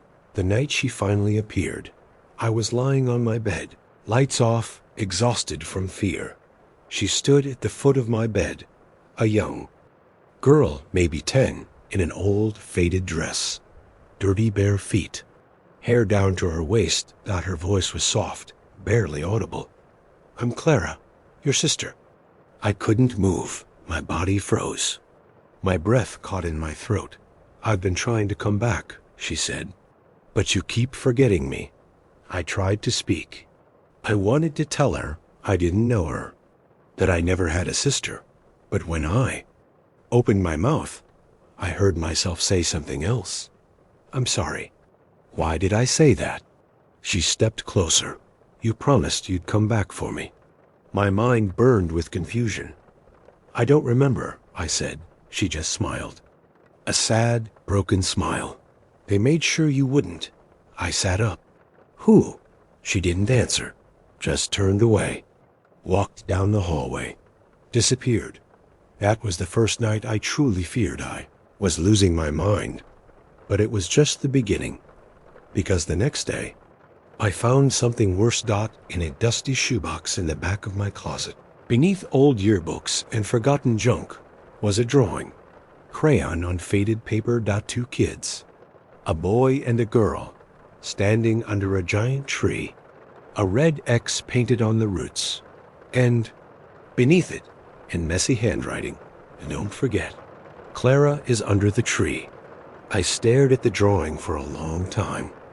My hands trembled as I traced the thick red X drawn at the base of the tree. Clara is under the tree. What the hell did that mean? I couldn't remember ever drawing something like that. But the handwriting was familiar. It was mine. That childish scrawl, the way I formed my T's and the lopsided S. It was definitely mine. So now there were two impossible things. A photograph of a sister I never had, and a drawing I supposedly made, suggesting she was buried under a tree. I took the shoebox and everything inside it and placed it on my kitchen table. For hours I just sat there, trying to remember, trying to force the memories. Nothing came. Just the same flashes, the swing, the screaming, the endless field of tall grass. I called my mom again. She didn't answer. I called 6 more times.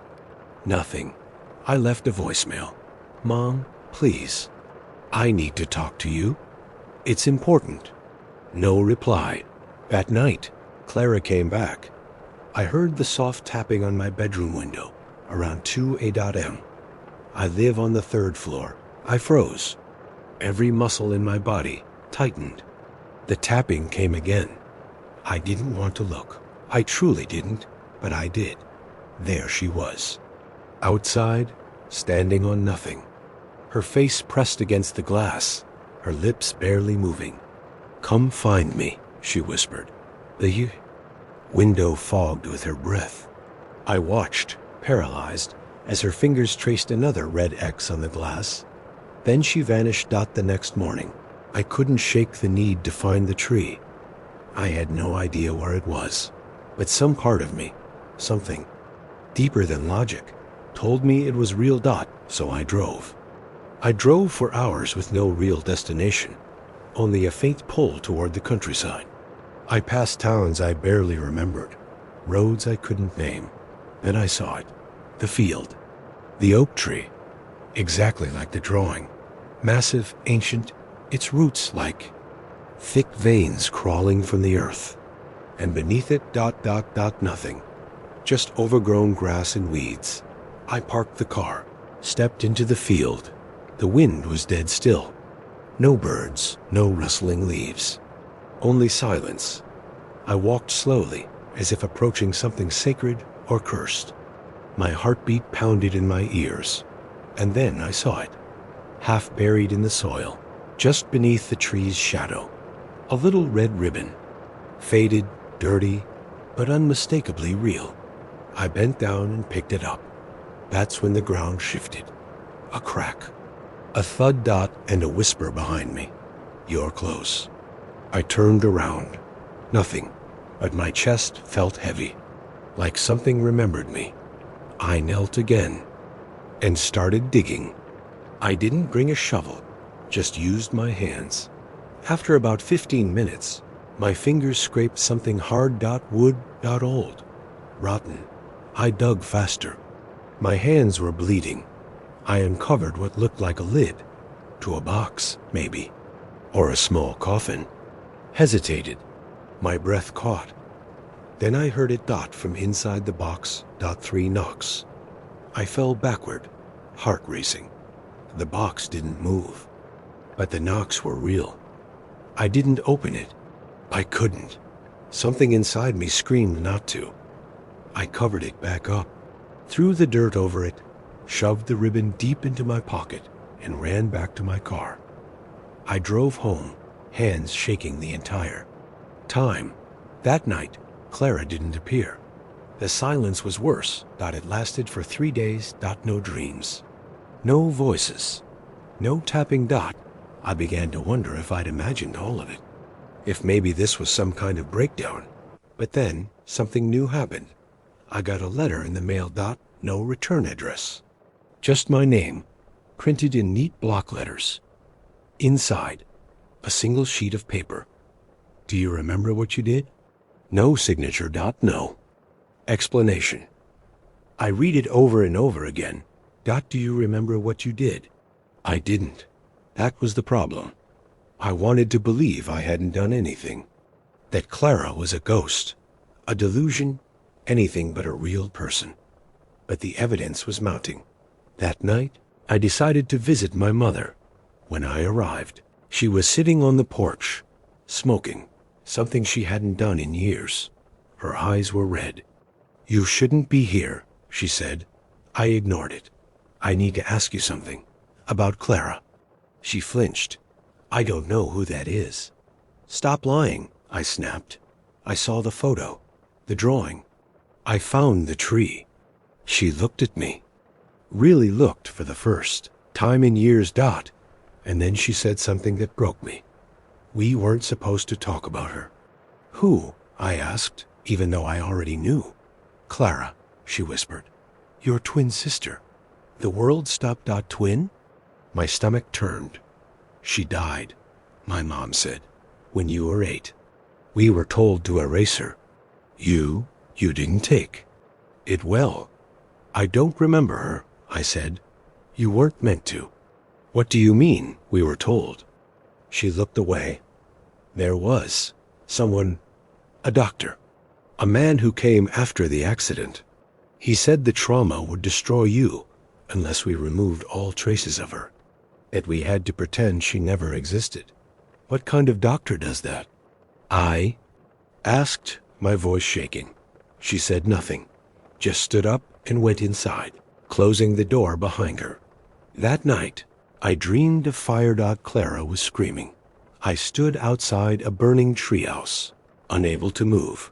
She was inside, calling my name, and I turned away.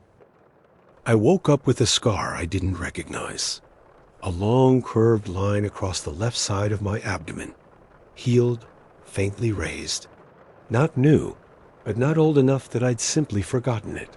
I stood shirtless in front of the mirror, running my fingers along it.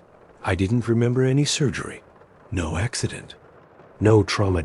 And yet, there it was. At first, I thought maybe I'd had some minor procedure I'd blacked out, something from years ago. Maybe a childhood injury, a removed appendix, a bike crash I had mentally buried. But the more I stared at it, the more certain I became. This scar wasn't mine. I would have remembered. I tried to laugh it off, but something about it felt wrong, deeply wrong, like it didn't belong on my body. Like it had been added, not earned. That same day, I called my mother. She sounded cheerful at first, asking about work, the usual small talk. But when I brought up the scar, her voice shifted. That again? She said quietly. What do you mean? Again? You've asked about that before, years ago. Don't you remember? No. No, I didn't. When? I asked. You were 19, I think. You said you woke up in a hospital, but no one had your name on file. You were convinced something had happened to you, but I don't know, honey. You started forgetting. Which hospital was it? I don't remember, she said. You never told me. I hung up and sat in silence for a long time. I was 28 now. I'd lived nearly a decade without once noticing this mark on my own skin. Or so I thought. That night, I pulled out my old journals. I'd kept notebooks through college, mostly. Ramblings, poems, to-do lists. But in a sketchbook dated April 2015, there it was. Woke up in the white room. No windows. Needle in my arm. Something buzzing behind the wall. Name tag on the bed said, Patient 311. Not my name. I didn't remember writing that. I flipped through the rest of the sketchbook. Most pages were torn out. Some violently. But at the back, scrawled in red ink, one sentence repeated over and over. Do not trust the discharge papers. I kept flipping through the sketchbook, hoping for more. But the rest of the pages were blank, or worse, covered in smeared charcoal, deep gouges that tore through the paper, like someone had tried to erase something violently. Maybe me. I slept with the sketchbook beside me that night. Not because I thought it would protect me, but because I didn't trust my memory to still contain what I just read in the morning dot the next day. I went to the closest hospital. I figured if something had happened, it would have been here. It was the only one near the university I'd been attending back in 2015. I walked up to the front desk and asked calmly, Hi, I was admitted here years ago. I'm trying to track down some of my medical records. The woman smiled politely. Name? I gave it. She typed. Clicked. Her smile slowly faded. Nothing here. Do you know the exact date or what it was for? I think it was around April 2015. I don't remember the reason, but I had surgery. Here, I'm sure of it. She typed some more. I'm sorry. We don't have any records of you being a patient here. My pulse began to spike. Maybe it's archived? She looked hesitant. Let me check the system we used before we switched platforms. She stepped away. 10 minutes later, she returned, a different expression on her face. Still nothing, she said. Are you sure it was this hospital? I left without another word, but I was sure something about the hallway leading to the main atrium had pulled at me. A sourceless familiarity. I'd been there. Some part of me knew the angle of the light through the second window. Knew that the vending machine to the left used to sell strawberry milk that was always warm. Knew that the elevator door closest to the west wing had once jammed. I remembered, but the records didn't. I tried another hospital. Same answer. A third. Nothing. According to every system in the state. I had never been admitted to a hospital in April 2015. And yet, I had the scar. I had the sketchbook. And then, I started dreaming. The first one was brief. A white room. 4 walls. No windows. A harsh buzzing sound like fluorescent lights, but deeper, more alive. I was strapped to a table. Not tightly, not like I was being restrained, but like I was being prepared. Prepared for what? I tried to look down at my body, but the dream wouldn't let me. My vision blurred at the edges, my limbs heavy, and a figure leaned over me. Face blurred, hands gloved, whispering something I couldn't hear. A sharp prick, a sensation of pressure in my side. The dream ended with the sound of my own voice, whispering. They took something out. I woke up gasping. My hand shot to my side. The scar burned. For the first time, it hurt. I tried to go about my day. Tried to shake it off as stress, as a mind playing tricks. But I couldn't focus. I couldn't work. So I did something I hadn't done in years. I called Alec. He was my college roommate at the time. One of the only people who had known me back in 2015. He picked up, groggy. Tom? Yeah. Hey, I need to ask you something. Sure, what's up? Do you remember me going to the hospital? Back in college? Silence. I don't know. Why? Try. April 2015. Something happened. I think I was admitted. Maybe. Surgery. Something weird. I just do. Remember anything? He was quiet for a long time. Then finally, you did disappear for a while. What? I thought you went home for a break or something. You were gone for like a week and a half. When you came back, you looked pale as hell. Wouldn't talk about it. Slept all day. I figured you were sick. Did I say anything? At all? One night you said something in your sleep. Woke me up. What did I say? You said, "Don't let them give me a number."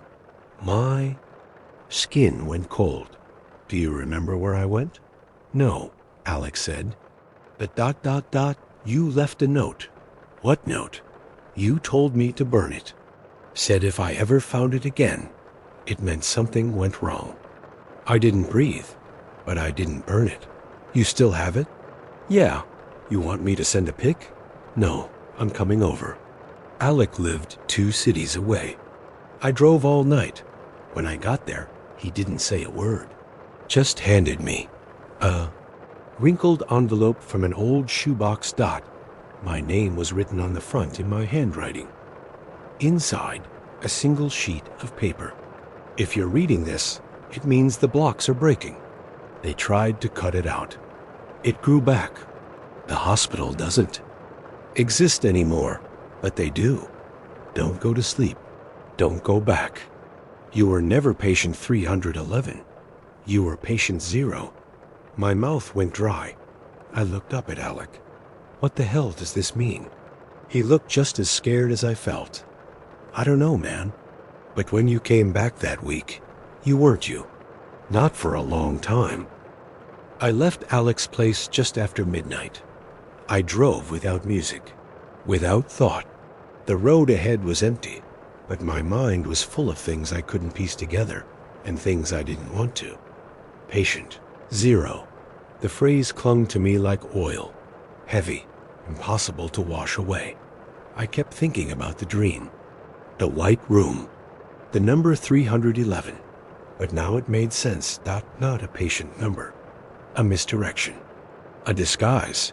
They told me I was 311, so I wouldn't ask who 0 was, but I was 0. The original, the first, the test. Back in my apartment, I placed Alec's letter on the kitchen table next to the sketchbook and photos I'd printed from my phone. I lined everything up, searching for a pattern. There was one sort of. Everything pointed back to a single event, April 7th, 2015. That was the day I disappeared. The week I came back changed. The date stamped on the back of the sketchbook. But what happened on that day? I needed more than fragments. I needed facts. I started researching hospitals in my area that had shut down or relocated around that time. Most were accounted for, moved, merged, rebuilt. Except one, Hollow Pine Medical Research Facility. Private, off the books, experimental, located just outside city limits, tucked behind a stretch of state-owned forest. According to public records, it had been demolished in 2016 after a fire, but there were no news articles. No official statements, just a brief, sterile government note. Structure removed for safety. I found an archived satellite image from 2015. The facility was there, square, sterile, surrounded by forest. A single road in, no road out. I knew what I had to do. The next morning, I drove to the forest. There was no road sign, just a rusted gate hanging open, hidden behind overgrown brush. I followed the path on foot, through mud and roots, until I reached it. The building, or what was left of it, charred walls, exposed rebar, collapsed ceilings, but parts still stood. Stepped inside, my flashlight catching broken tiles, old medical equipment, scorched chairs. The air smelled of rot and ash. I wandered for what felt like hours. The building was bigger than it looked on the map. Then I saw it. A door, unmarked, steel, still, intact. And next to it, a keypad, faded, melted. I touched it. Nothing, but the door was cracked. I pushed it open. Inside, darkness, but also something else. Cold. Not just temperature, a kind of emotional void. Like whatever had happened in this room had been drained of warmth, of humanity, and in the center, a table. Straps. A steel tray of surgical tools, blackened by time. On the far wall, a message scrawled in what looked like charcoal. 311 failed. 0 escaped. I stepped back. My head spun. Then I heard something behind me. A metallic clatter. I turned. No one there, but on the floor, a small tag, burned on one side. I picked it up. Engraved faintly. Patient 0. Thomas E. My name. I ran. Out of the building. Through the forest. Back to my car. I sat behind the wheel, hands shaking. I couldn't drive. Not yet. I pulled out my phone. Called my mom. She answered on the third ring. Tom, are you okay? Did you know about Hollow Pine? I asked. Voice dry. Silence. Then. You weren't supposed to find that place. I nearly dropped the phone. You knew? She sighed. A long, tired sound. They said it was experimental. A new treatment. You were so anxious. Angry. You weren't sleeping. You were hearing things. That wasn't a hospital. I snapped. That was a lab. A goddamn testing site. They said it would help. Help what? She didn't answer. Then, do you still dream of the Red Room? I froze. How do you know about that? You used to scream about it. You were 5. I hung up. My hands were shaking too badly to keep the phone to my ear. Everything I thought I knew about my life, my memories, my body, even my thoughts, had been touched by this place. Modified. Suppressed. Controlled. And now, it was coming undone. That night, I didn't sleep, but I didn't have to, because the dreams came anyway. I was in the Red Room, not just watching, remembering. The walls pulsed. No windows. The ceiling dripped. And in the corner, a machine. Wires. Tubes. Fluid bags. A tall figure moved toward me, masked, holding a syringe filled with dark red liquid. I'm sorry, he said. I'm not. He injected it. Pain exploded across my side. I screamed. I reached down. The scar. Could feel it opening. Fresh. The dream shattered. I woke up bleeding. Not badly. Just a line. A razor-thin split along the old scar. But it was real. Fresh. Like. Something had been removed again. Or added. I stood in the bathroom with my shirt lifted, watching blood slide down my abdomen in a thin, deliberate line. Not from a wound. From the scar. It wasn't torn open like from an injury. It was as if the scar itself had decided to breathe again. I pressed a towel to it, heart pounding, adrenaline roaring in my ears. I should have gone to the hospital. But which one? The one that said I'd never been there? The one that carved me open and wiped it clean from history? I stared into the mirror. My eyes looked unfamiliar, wider, sunken, too alert. I whispered to my reflection. What did they put in me? Number. Answer. Just the sound of the faucet dripping. I didn't sleep. I started digging deeper. Into Hollow Pine. Into patient. 0. Into medical trial records and unlisted research programs. There was almost nothing. But I found one thing. A journal article, scanned, not indexed, buried on a Russian archive site, written in clinical English. Somatic. Anchoring in identity reassignment trials. Subject 0 case summary. I read the opening line 12 times. Subject 0, later known as Thomas E., exhibited complete memory destabilization after day 11, yet retained physical symptomatology tied to Phase 1 implantation. Phase I. Implantation. The article described. A procedure. A trial. Not for healing, but for remapping identity. A method to surgically and neurologically isolate trauma by assigning it to a compartmentalized construct within the mind. In short, split the soul. The process created false narratives, anchor memories, containers. They called them. My containers were dreams and sketches and scars. I wasn't recovering from trauma. I was built around it. A sentence near the end stopped my breath. If the host becomes aware of the origin scar, instability is imminent. I threw my phone. It hit the wall and clattered to the floor. I screamed. I cried. I nearly tore the bandage off, but I didn't, because deep inside me, something else was waking up.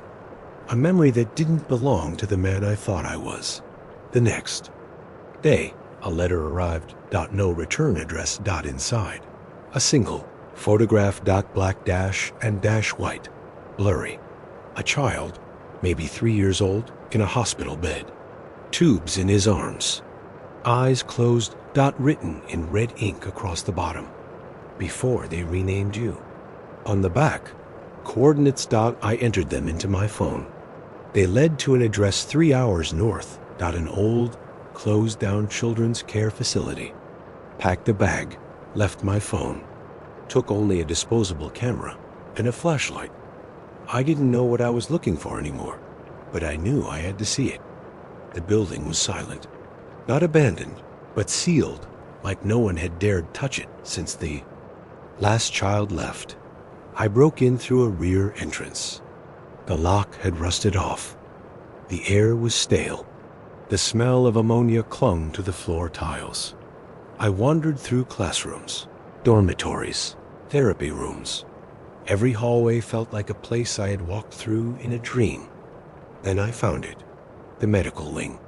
Single metal door labeled, restricted W inside, dust, flickering lights, and 4 small patient rooms.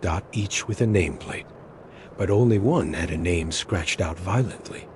The plate read, Oma's E. The first letter gone. I stepped inside. The room was tiny. A child-sized bed. No windows. Padded walls. There was a drawing taped to the wall. Yellowed with age. Crayon and pencil. 2 figures. A boy and a tall man in a lab coat. Above them, a red sun with black lines falling from it, like it was dripping. Touched the wall beneath it. Soft. Then I felt it. Something behind the panel. I pulled the corner of the padding. It tore free with a puff of dust. Behind it, a metal hatch. Inside, an old notebook. Small. Water-stained. Mine. I opened it. The first page read, they said if I forgot enough, I could be someone new. Page after page was filled with short sentences. Childlike. Scared. Don't tell them your name. Don't look in the mirror too long. They're not taking the pain away. They're moving it. When you feel the cut, count to 13 and don't cry. The last page. If I ever come back here, remind me. Remind me who I was before the scar. I fell to my knees. I remember now. Not the procedures. Not every face. But I remembered being taken. Being told I was sick. Being told if I cooperated, they'd let me go home. Being told not to scream. But I did. And they cut me anyway. Drove home as the sun was coming up. The world looked different. Thinner. Like reality had seams. Like the version of me I'd been living as was too light. Like skin, stretched over empty bone. When I got back to my apartment, there was a man waiting at my door. Black suit. Pale hands. No expression. You've been looking where you shouldn't, he said. I didn't respond. You opened the hatch. That wasn't for you to remember. I clenched my fists. Why me? I asked. Why do I have the scar? Because you said yes. He held out an envelope. Inside, a copy of a consent form. My name signed at the bottom. Shaky. In crayon. Your mother agreed. And you confirmed. Confirmed what? To forget. He stepped closer. You didn't want to remember what they did to you before, so we buried it, and we gave you peace. I stared at him. I didn't want peace, I said. I wanted truth. Truth is heavier. Then he handed me a card. No number. No logo. Just 2 words. Exit protocol. I held the card between my fingers, like it might vanish if I blinked. Exit protocol. What did it mean? A threat? A cure? A reset? The man didn't explain. He just turned and walked away, disappearing down the stairwell like smoke. No footsteps. No doors opening. Gone. I stepped into my apartment slowly, cautiously, as if the air itself had changed while I was gone. In a way, it had. The world outside no longer matched what was inside me. Because now I knew. They made me forget. Twice. Once as a child in the facility. Once again as a young adult at Hollow Pine. And every time I came close to uncovering it, they intervened. But they'd failed this time. Because the scar wouldn't stay shut, because my memory had grown teeth, because I had questions that couldn't be buried anymore. I examined the card again. Exit protocol. There was no number, no address, just a faint embossing, a symbol I hadn't noticed before. 3 concentric circles intersected by a diagonal line. It looked familiar. Searched through the photos I'd taken of the abandoned medical wing at Hollow Pine. In the corner of one frame, etched into the metal table, the same symbol. This wasn't just a card. It was an invitation, a final choice. I didn't sleep. Again, instead, I began to write everything down. Every fragment, every dream, every name, face, place. I wrote until my hand cramped, until I had over 60 pages of loose paper scattered across the floor. And then, without deciding, I got up. I packed a backpack, flashlight, notebooks, bandages, the scarred sketchbook from 2015, a pocket knife. I stared at myself in the mirror one. Last time. My eyes didn't look empty anymore. They looked ready. I followed the card. Not physically. There were no directions, but I felt it pulling me toward a place I hadn't dared revisit in years. The lake. I hadn't thought about it in over a decade. A remote place upstate where my family once went for a retreat. I remembered nothing about the trip, just that we came back early. That something had happened. That afterward, I stopped talking for weeks. I thought it was just a childhood tantrum, but no. I wasn't so sure that it took hours to drive there. The roads narrowed as I got closer, trees rising like walls. My GPS lost signal about 30 minutes out. Still, I kept driving. Eventually, I saw it. A small path off the road, marked only by a rusted sign half covered in moss. Camp Leonoa Rave. Place didn't look abandoned, but it didn't look alive either. Like time had simply stopped trying. I parked, got out, and followed the overgrown trail. About a mile in, the trees parted and revealed the lake. It was calm. Too calm. And on the far edge, something man-made. A structure built into the side of a rocky hill. Almost invisible unless you knew where to look. A door, half buried in earth and vines. The same symbol from the card was carved into the rusted steel. I stepped closer. It opened when I touched it. The hallway was narrow and damp, lit only by intermittent bulbs that buzzed and flickered as I passed. This place wasn't on any map, wasn't listed in any record, but it knew me. The air recognized me, like I was returning home. The end of the hallway, another door. On it, a plaque. Exit protocol. Subject. I hesitated. Then I opened it. Inside white. A massive room. White walls, white floor, white ceiling. In the center, a chair. And in front of the chair, me. Or rather, a version of me. Same face. Same eyes, same scar. but different dots still. Quiet, almost waxen, like a mannequin that breathed. I stepped forward. Slowly, he didn't move, but his eyes followed me. You came back, he said. His voice, my voice, was softer, calmer, tired. I needed answers, I replied. You needed closure, he corrected. What is this place? I asked. This is where you end. I froze. End? The version you are. The version that cracked, that remembered too much. I didn't ask for this. You did, he said. You signed. You consented. Over and over again. I felt the card in my pocket like it was burning. What is the exit protocol? I asked. He stood up. It's the final step. The moment when you choose which you want more. Peace or truth. I felt like I couldn't breathe. He walked to a panel in the wall and pressed a button. A drawer opened. 2 syringes, 1 red, 1 clear. You can forget everything. Again, clean slate. We'll bury the scar deeper. You'll sleep. And the other. You'll remember it all. Everything. Not just the dreams, the procedures, the pain, the others who didn't survive. My knees shook. What happened to them? I whispered. He looked at me. You don't want to know. I do. They died. During phase 1, during phase 2, during exit. Some of them never woke up. Some did, but screamed until their minds shut down. I stepped back. You're not me, I said. I'm what's left, he replied. What they tried to leave behind. A copy, a placeholder.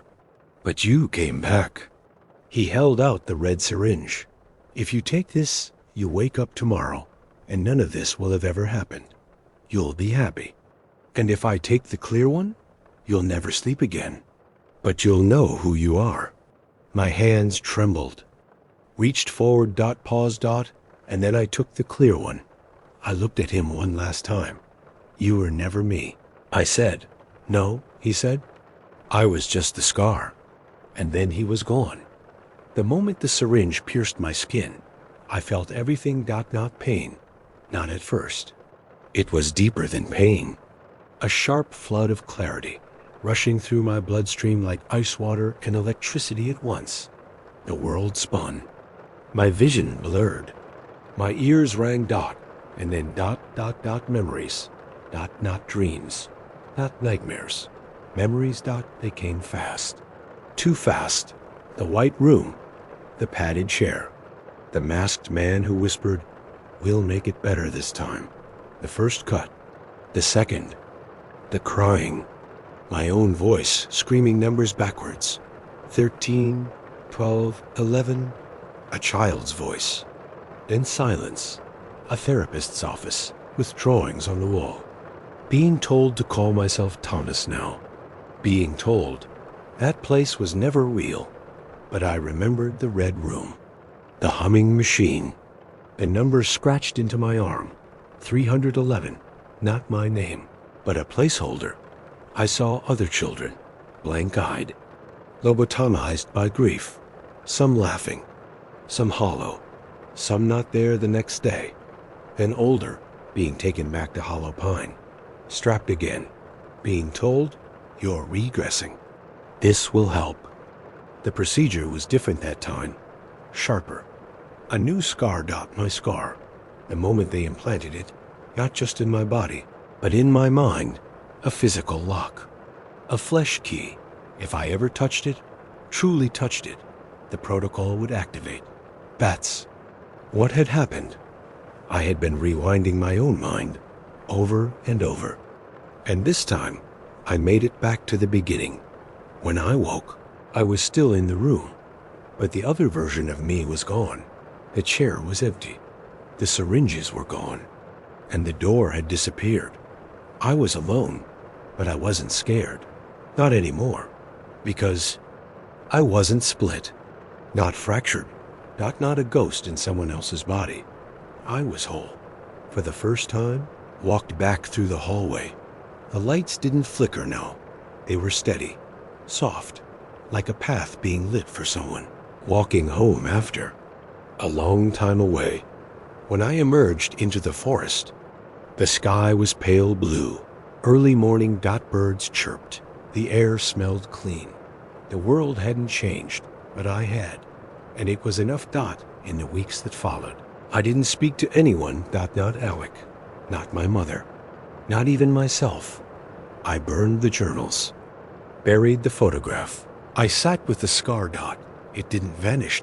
It never would, but it stopped hurting. Because I understood it now. It was a mark, yes, but not of weakness, not of violation. It was a reminder that memory is a choice, and so is forgetting. And I'd chosen to remember all of it. Sometimes I still see flashes. A hallway that doesn't belong. A child's hand tugging at mine in a crowd. A room too white to be real. But I let them come. I let them live. Because they're mine. Even the worst of them. Especially the worst of them. A few days ago, I received another envelope. No return address. No stamp. Just left at my door. Inside, a photo. A group of children in hospital gowns, standing in front of a building I now recognize as Hollow Pine. At the center, a child with blank eyes. But on the back, something new. You weren't the only one who remembered.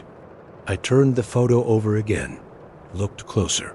A girl in the back row, faint smile, long dark hair, eyes just like mine, and on her wrist, a scar. Identical. So I'm writing this now. Not as a confession, not as a warning, but as a signal. If you have a scar, you don't. Remember earning. If you have dreams, you can't explain. If there's a part of your memory that feels missing, like a room in your house with the door nailed shut. Look closer. Peel back the wall.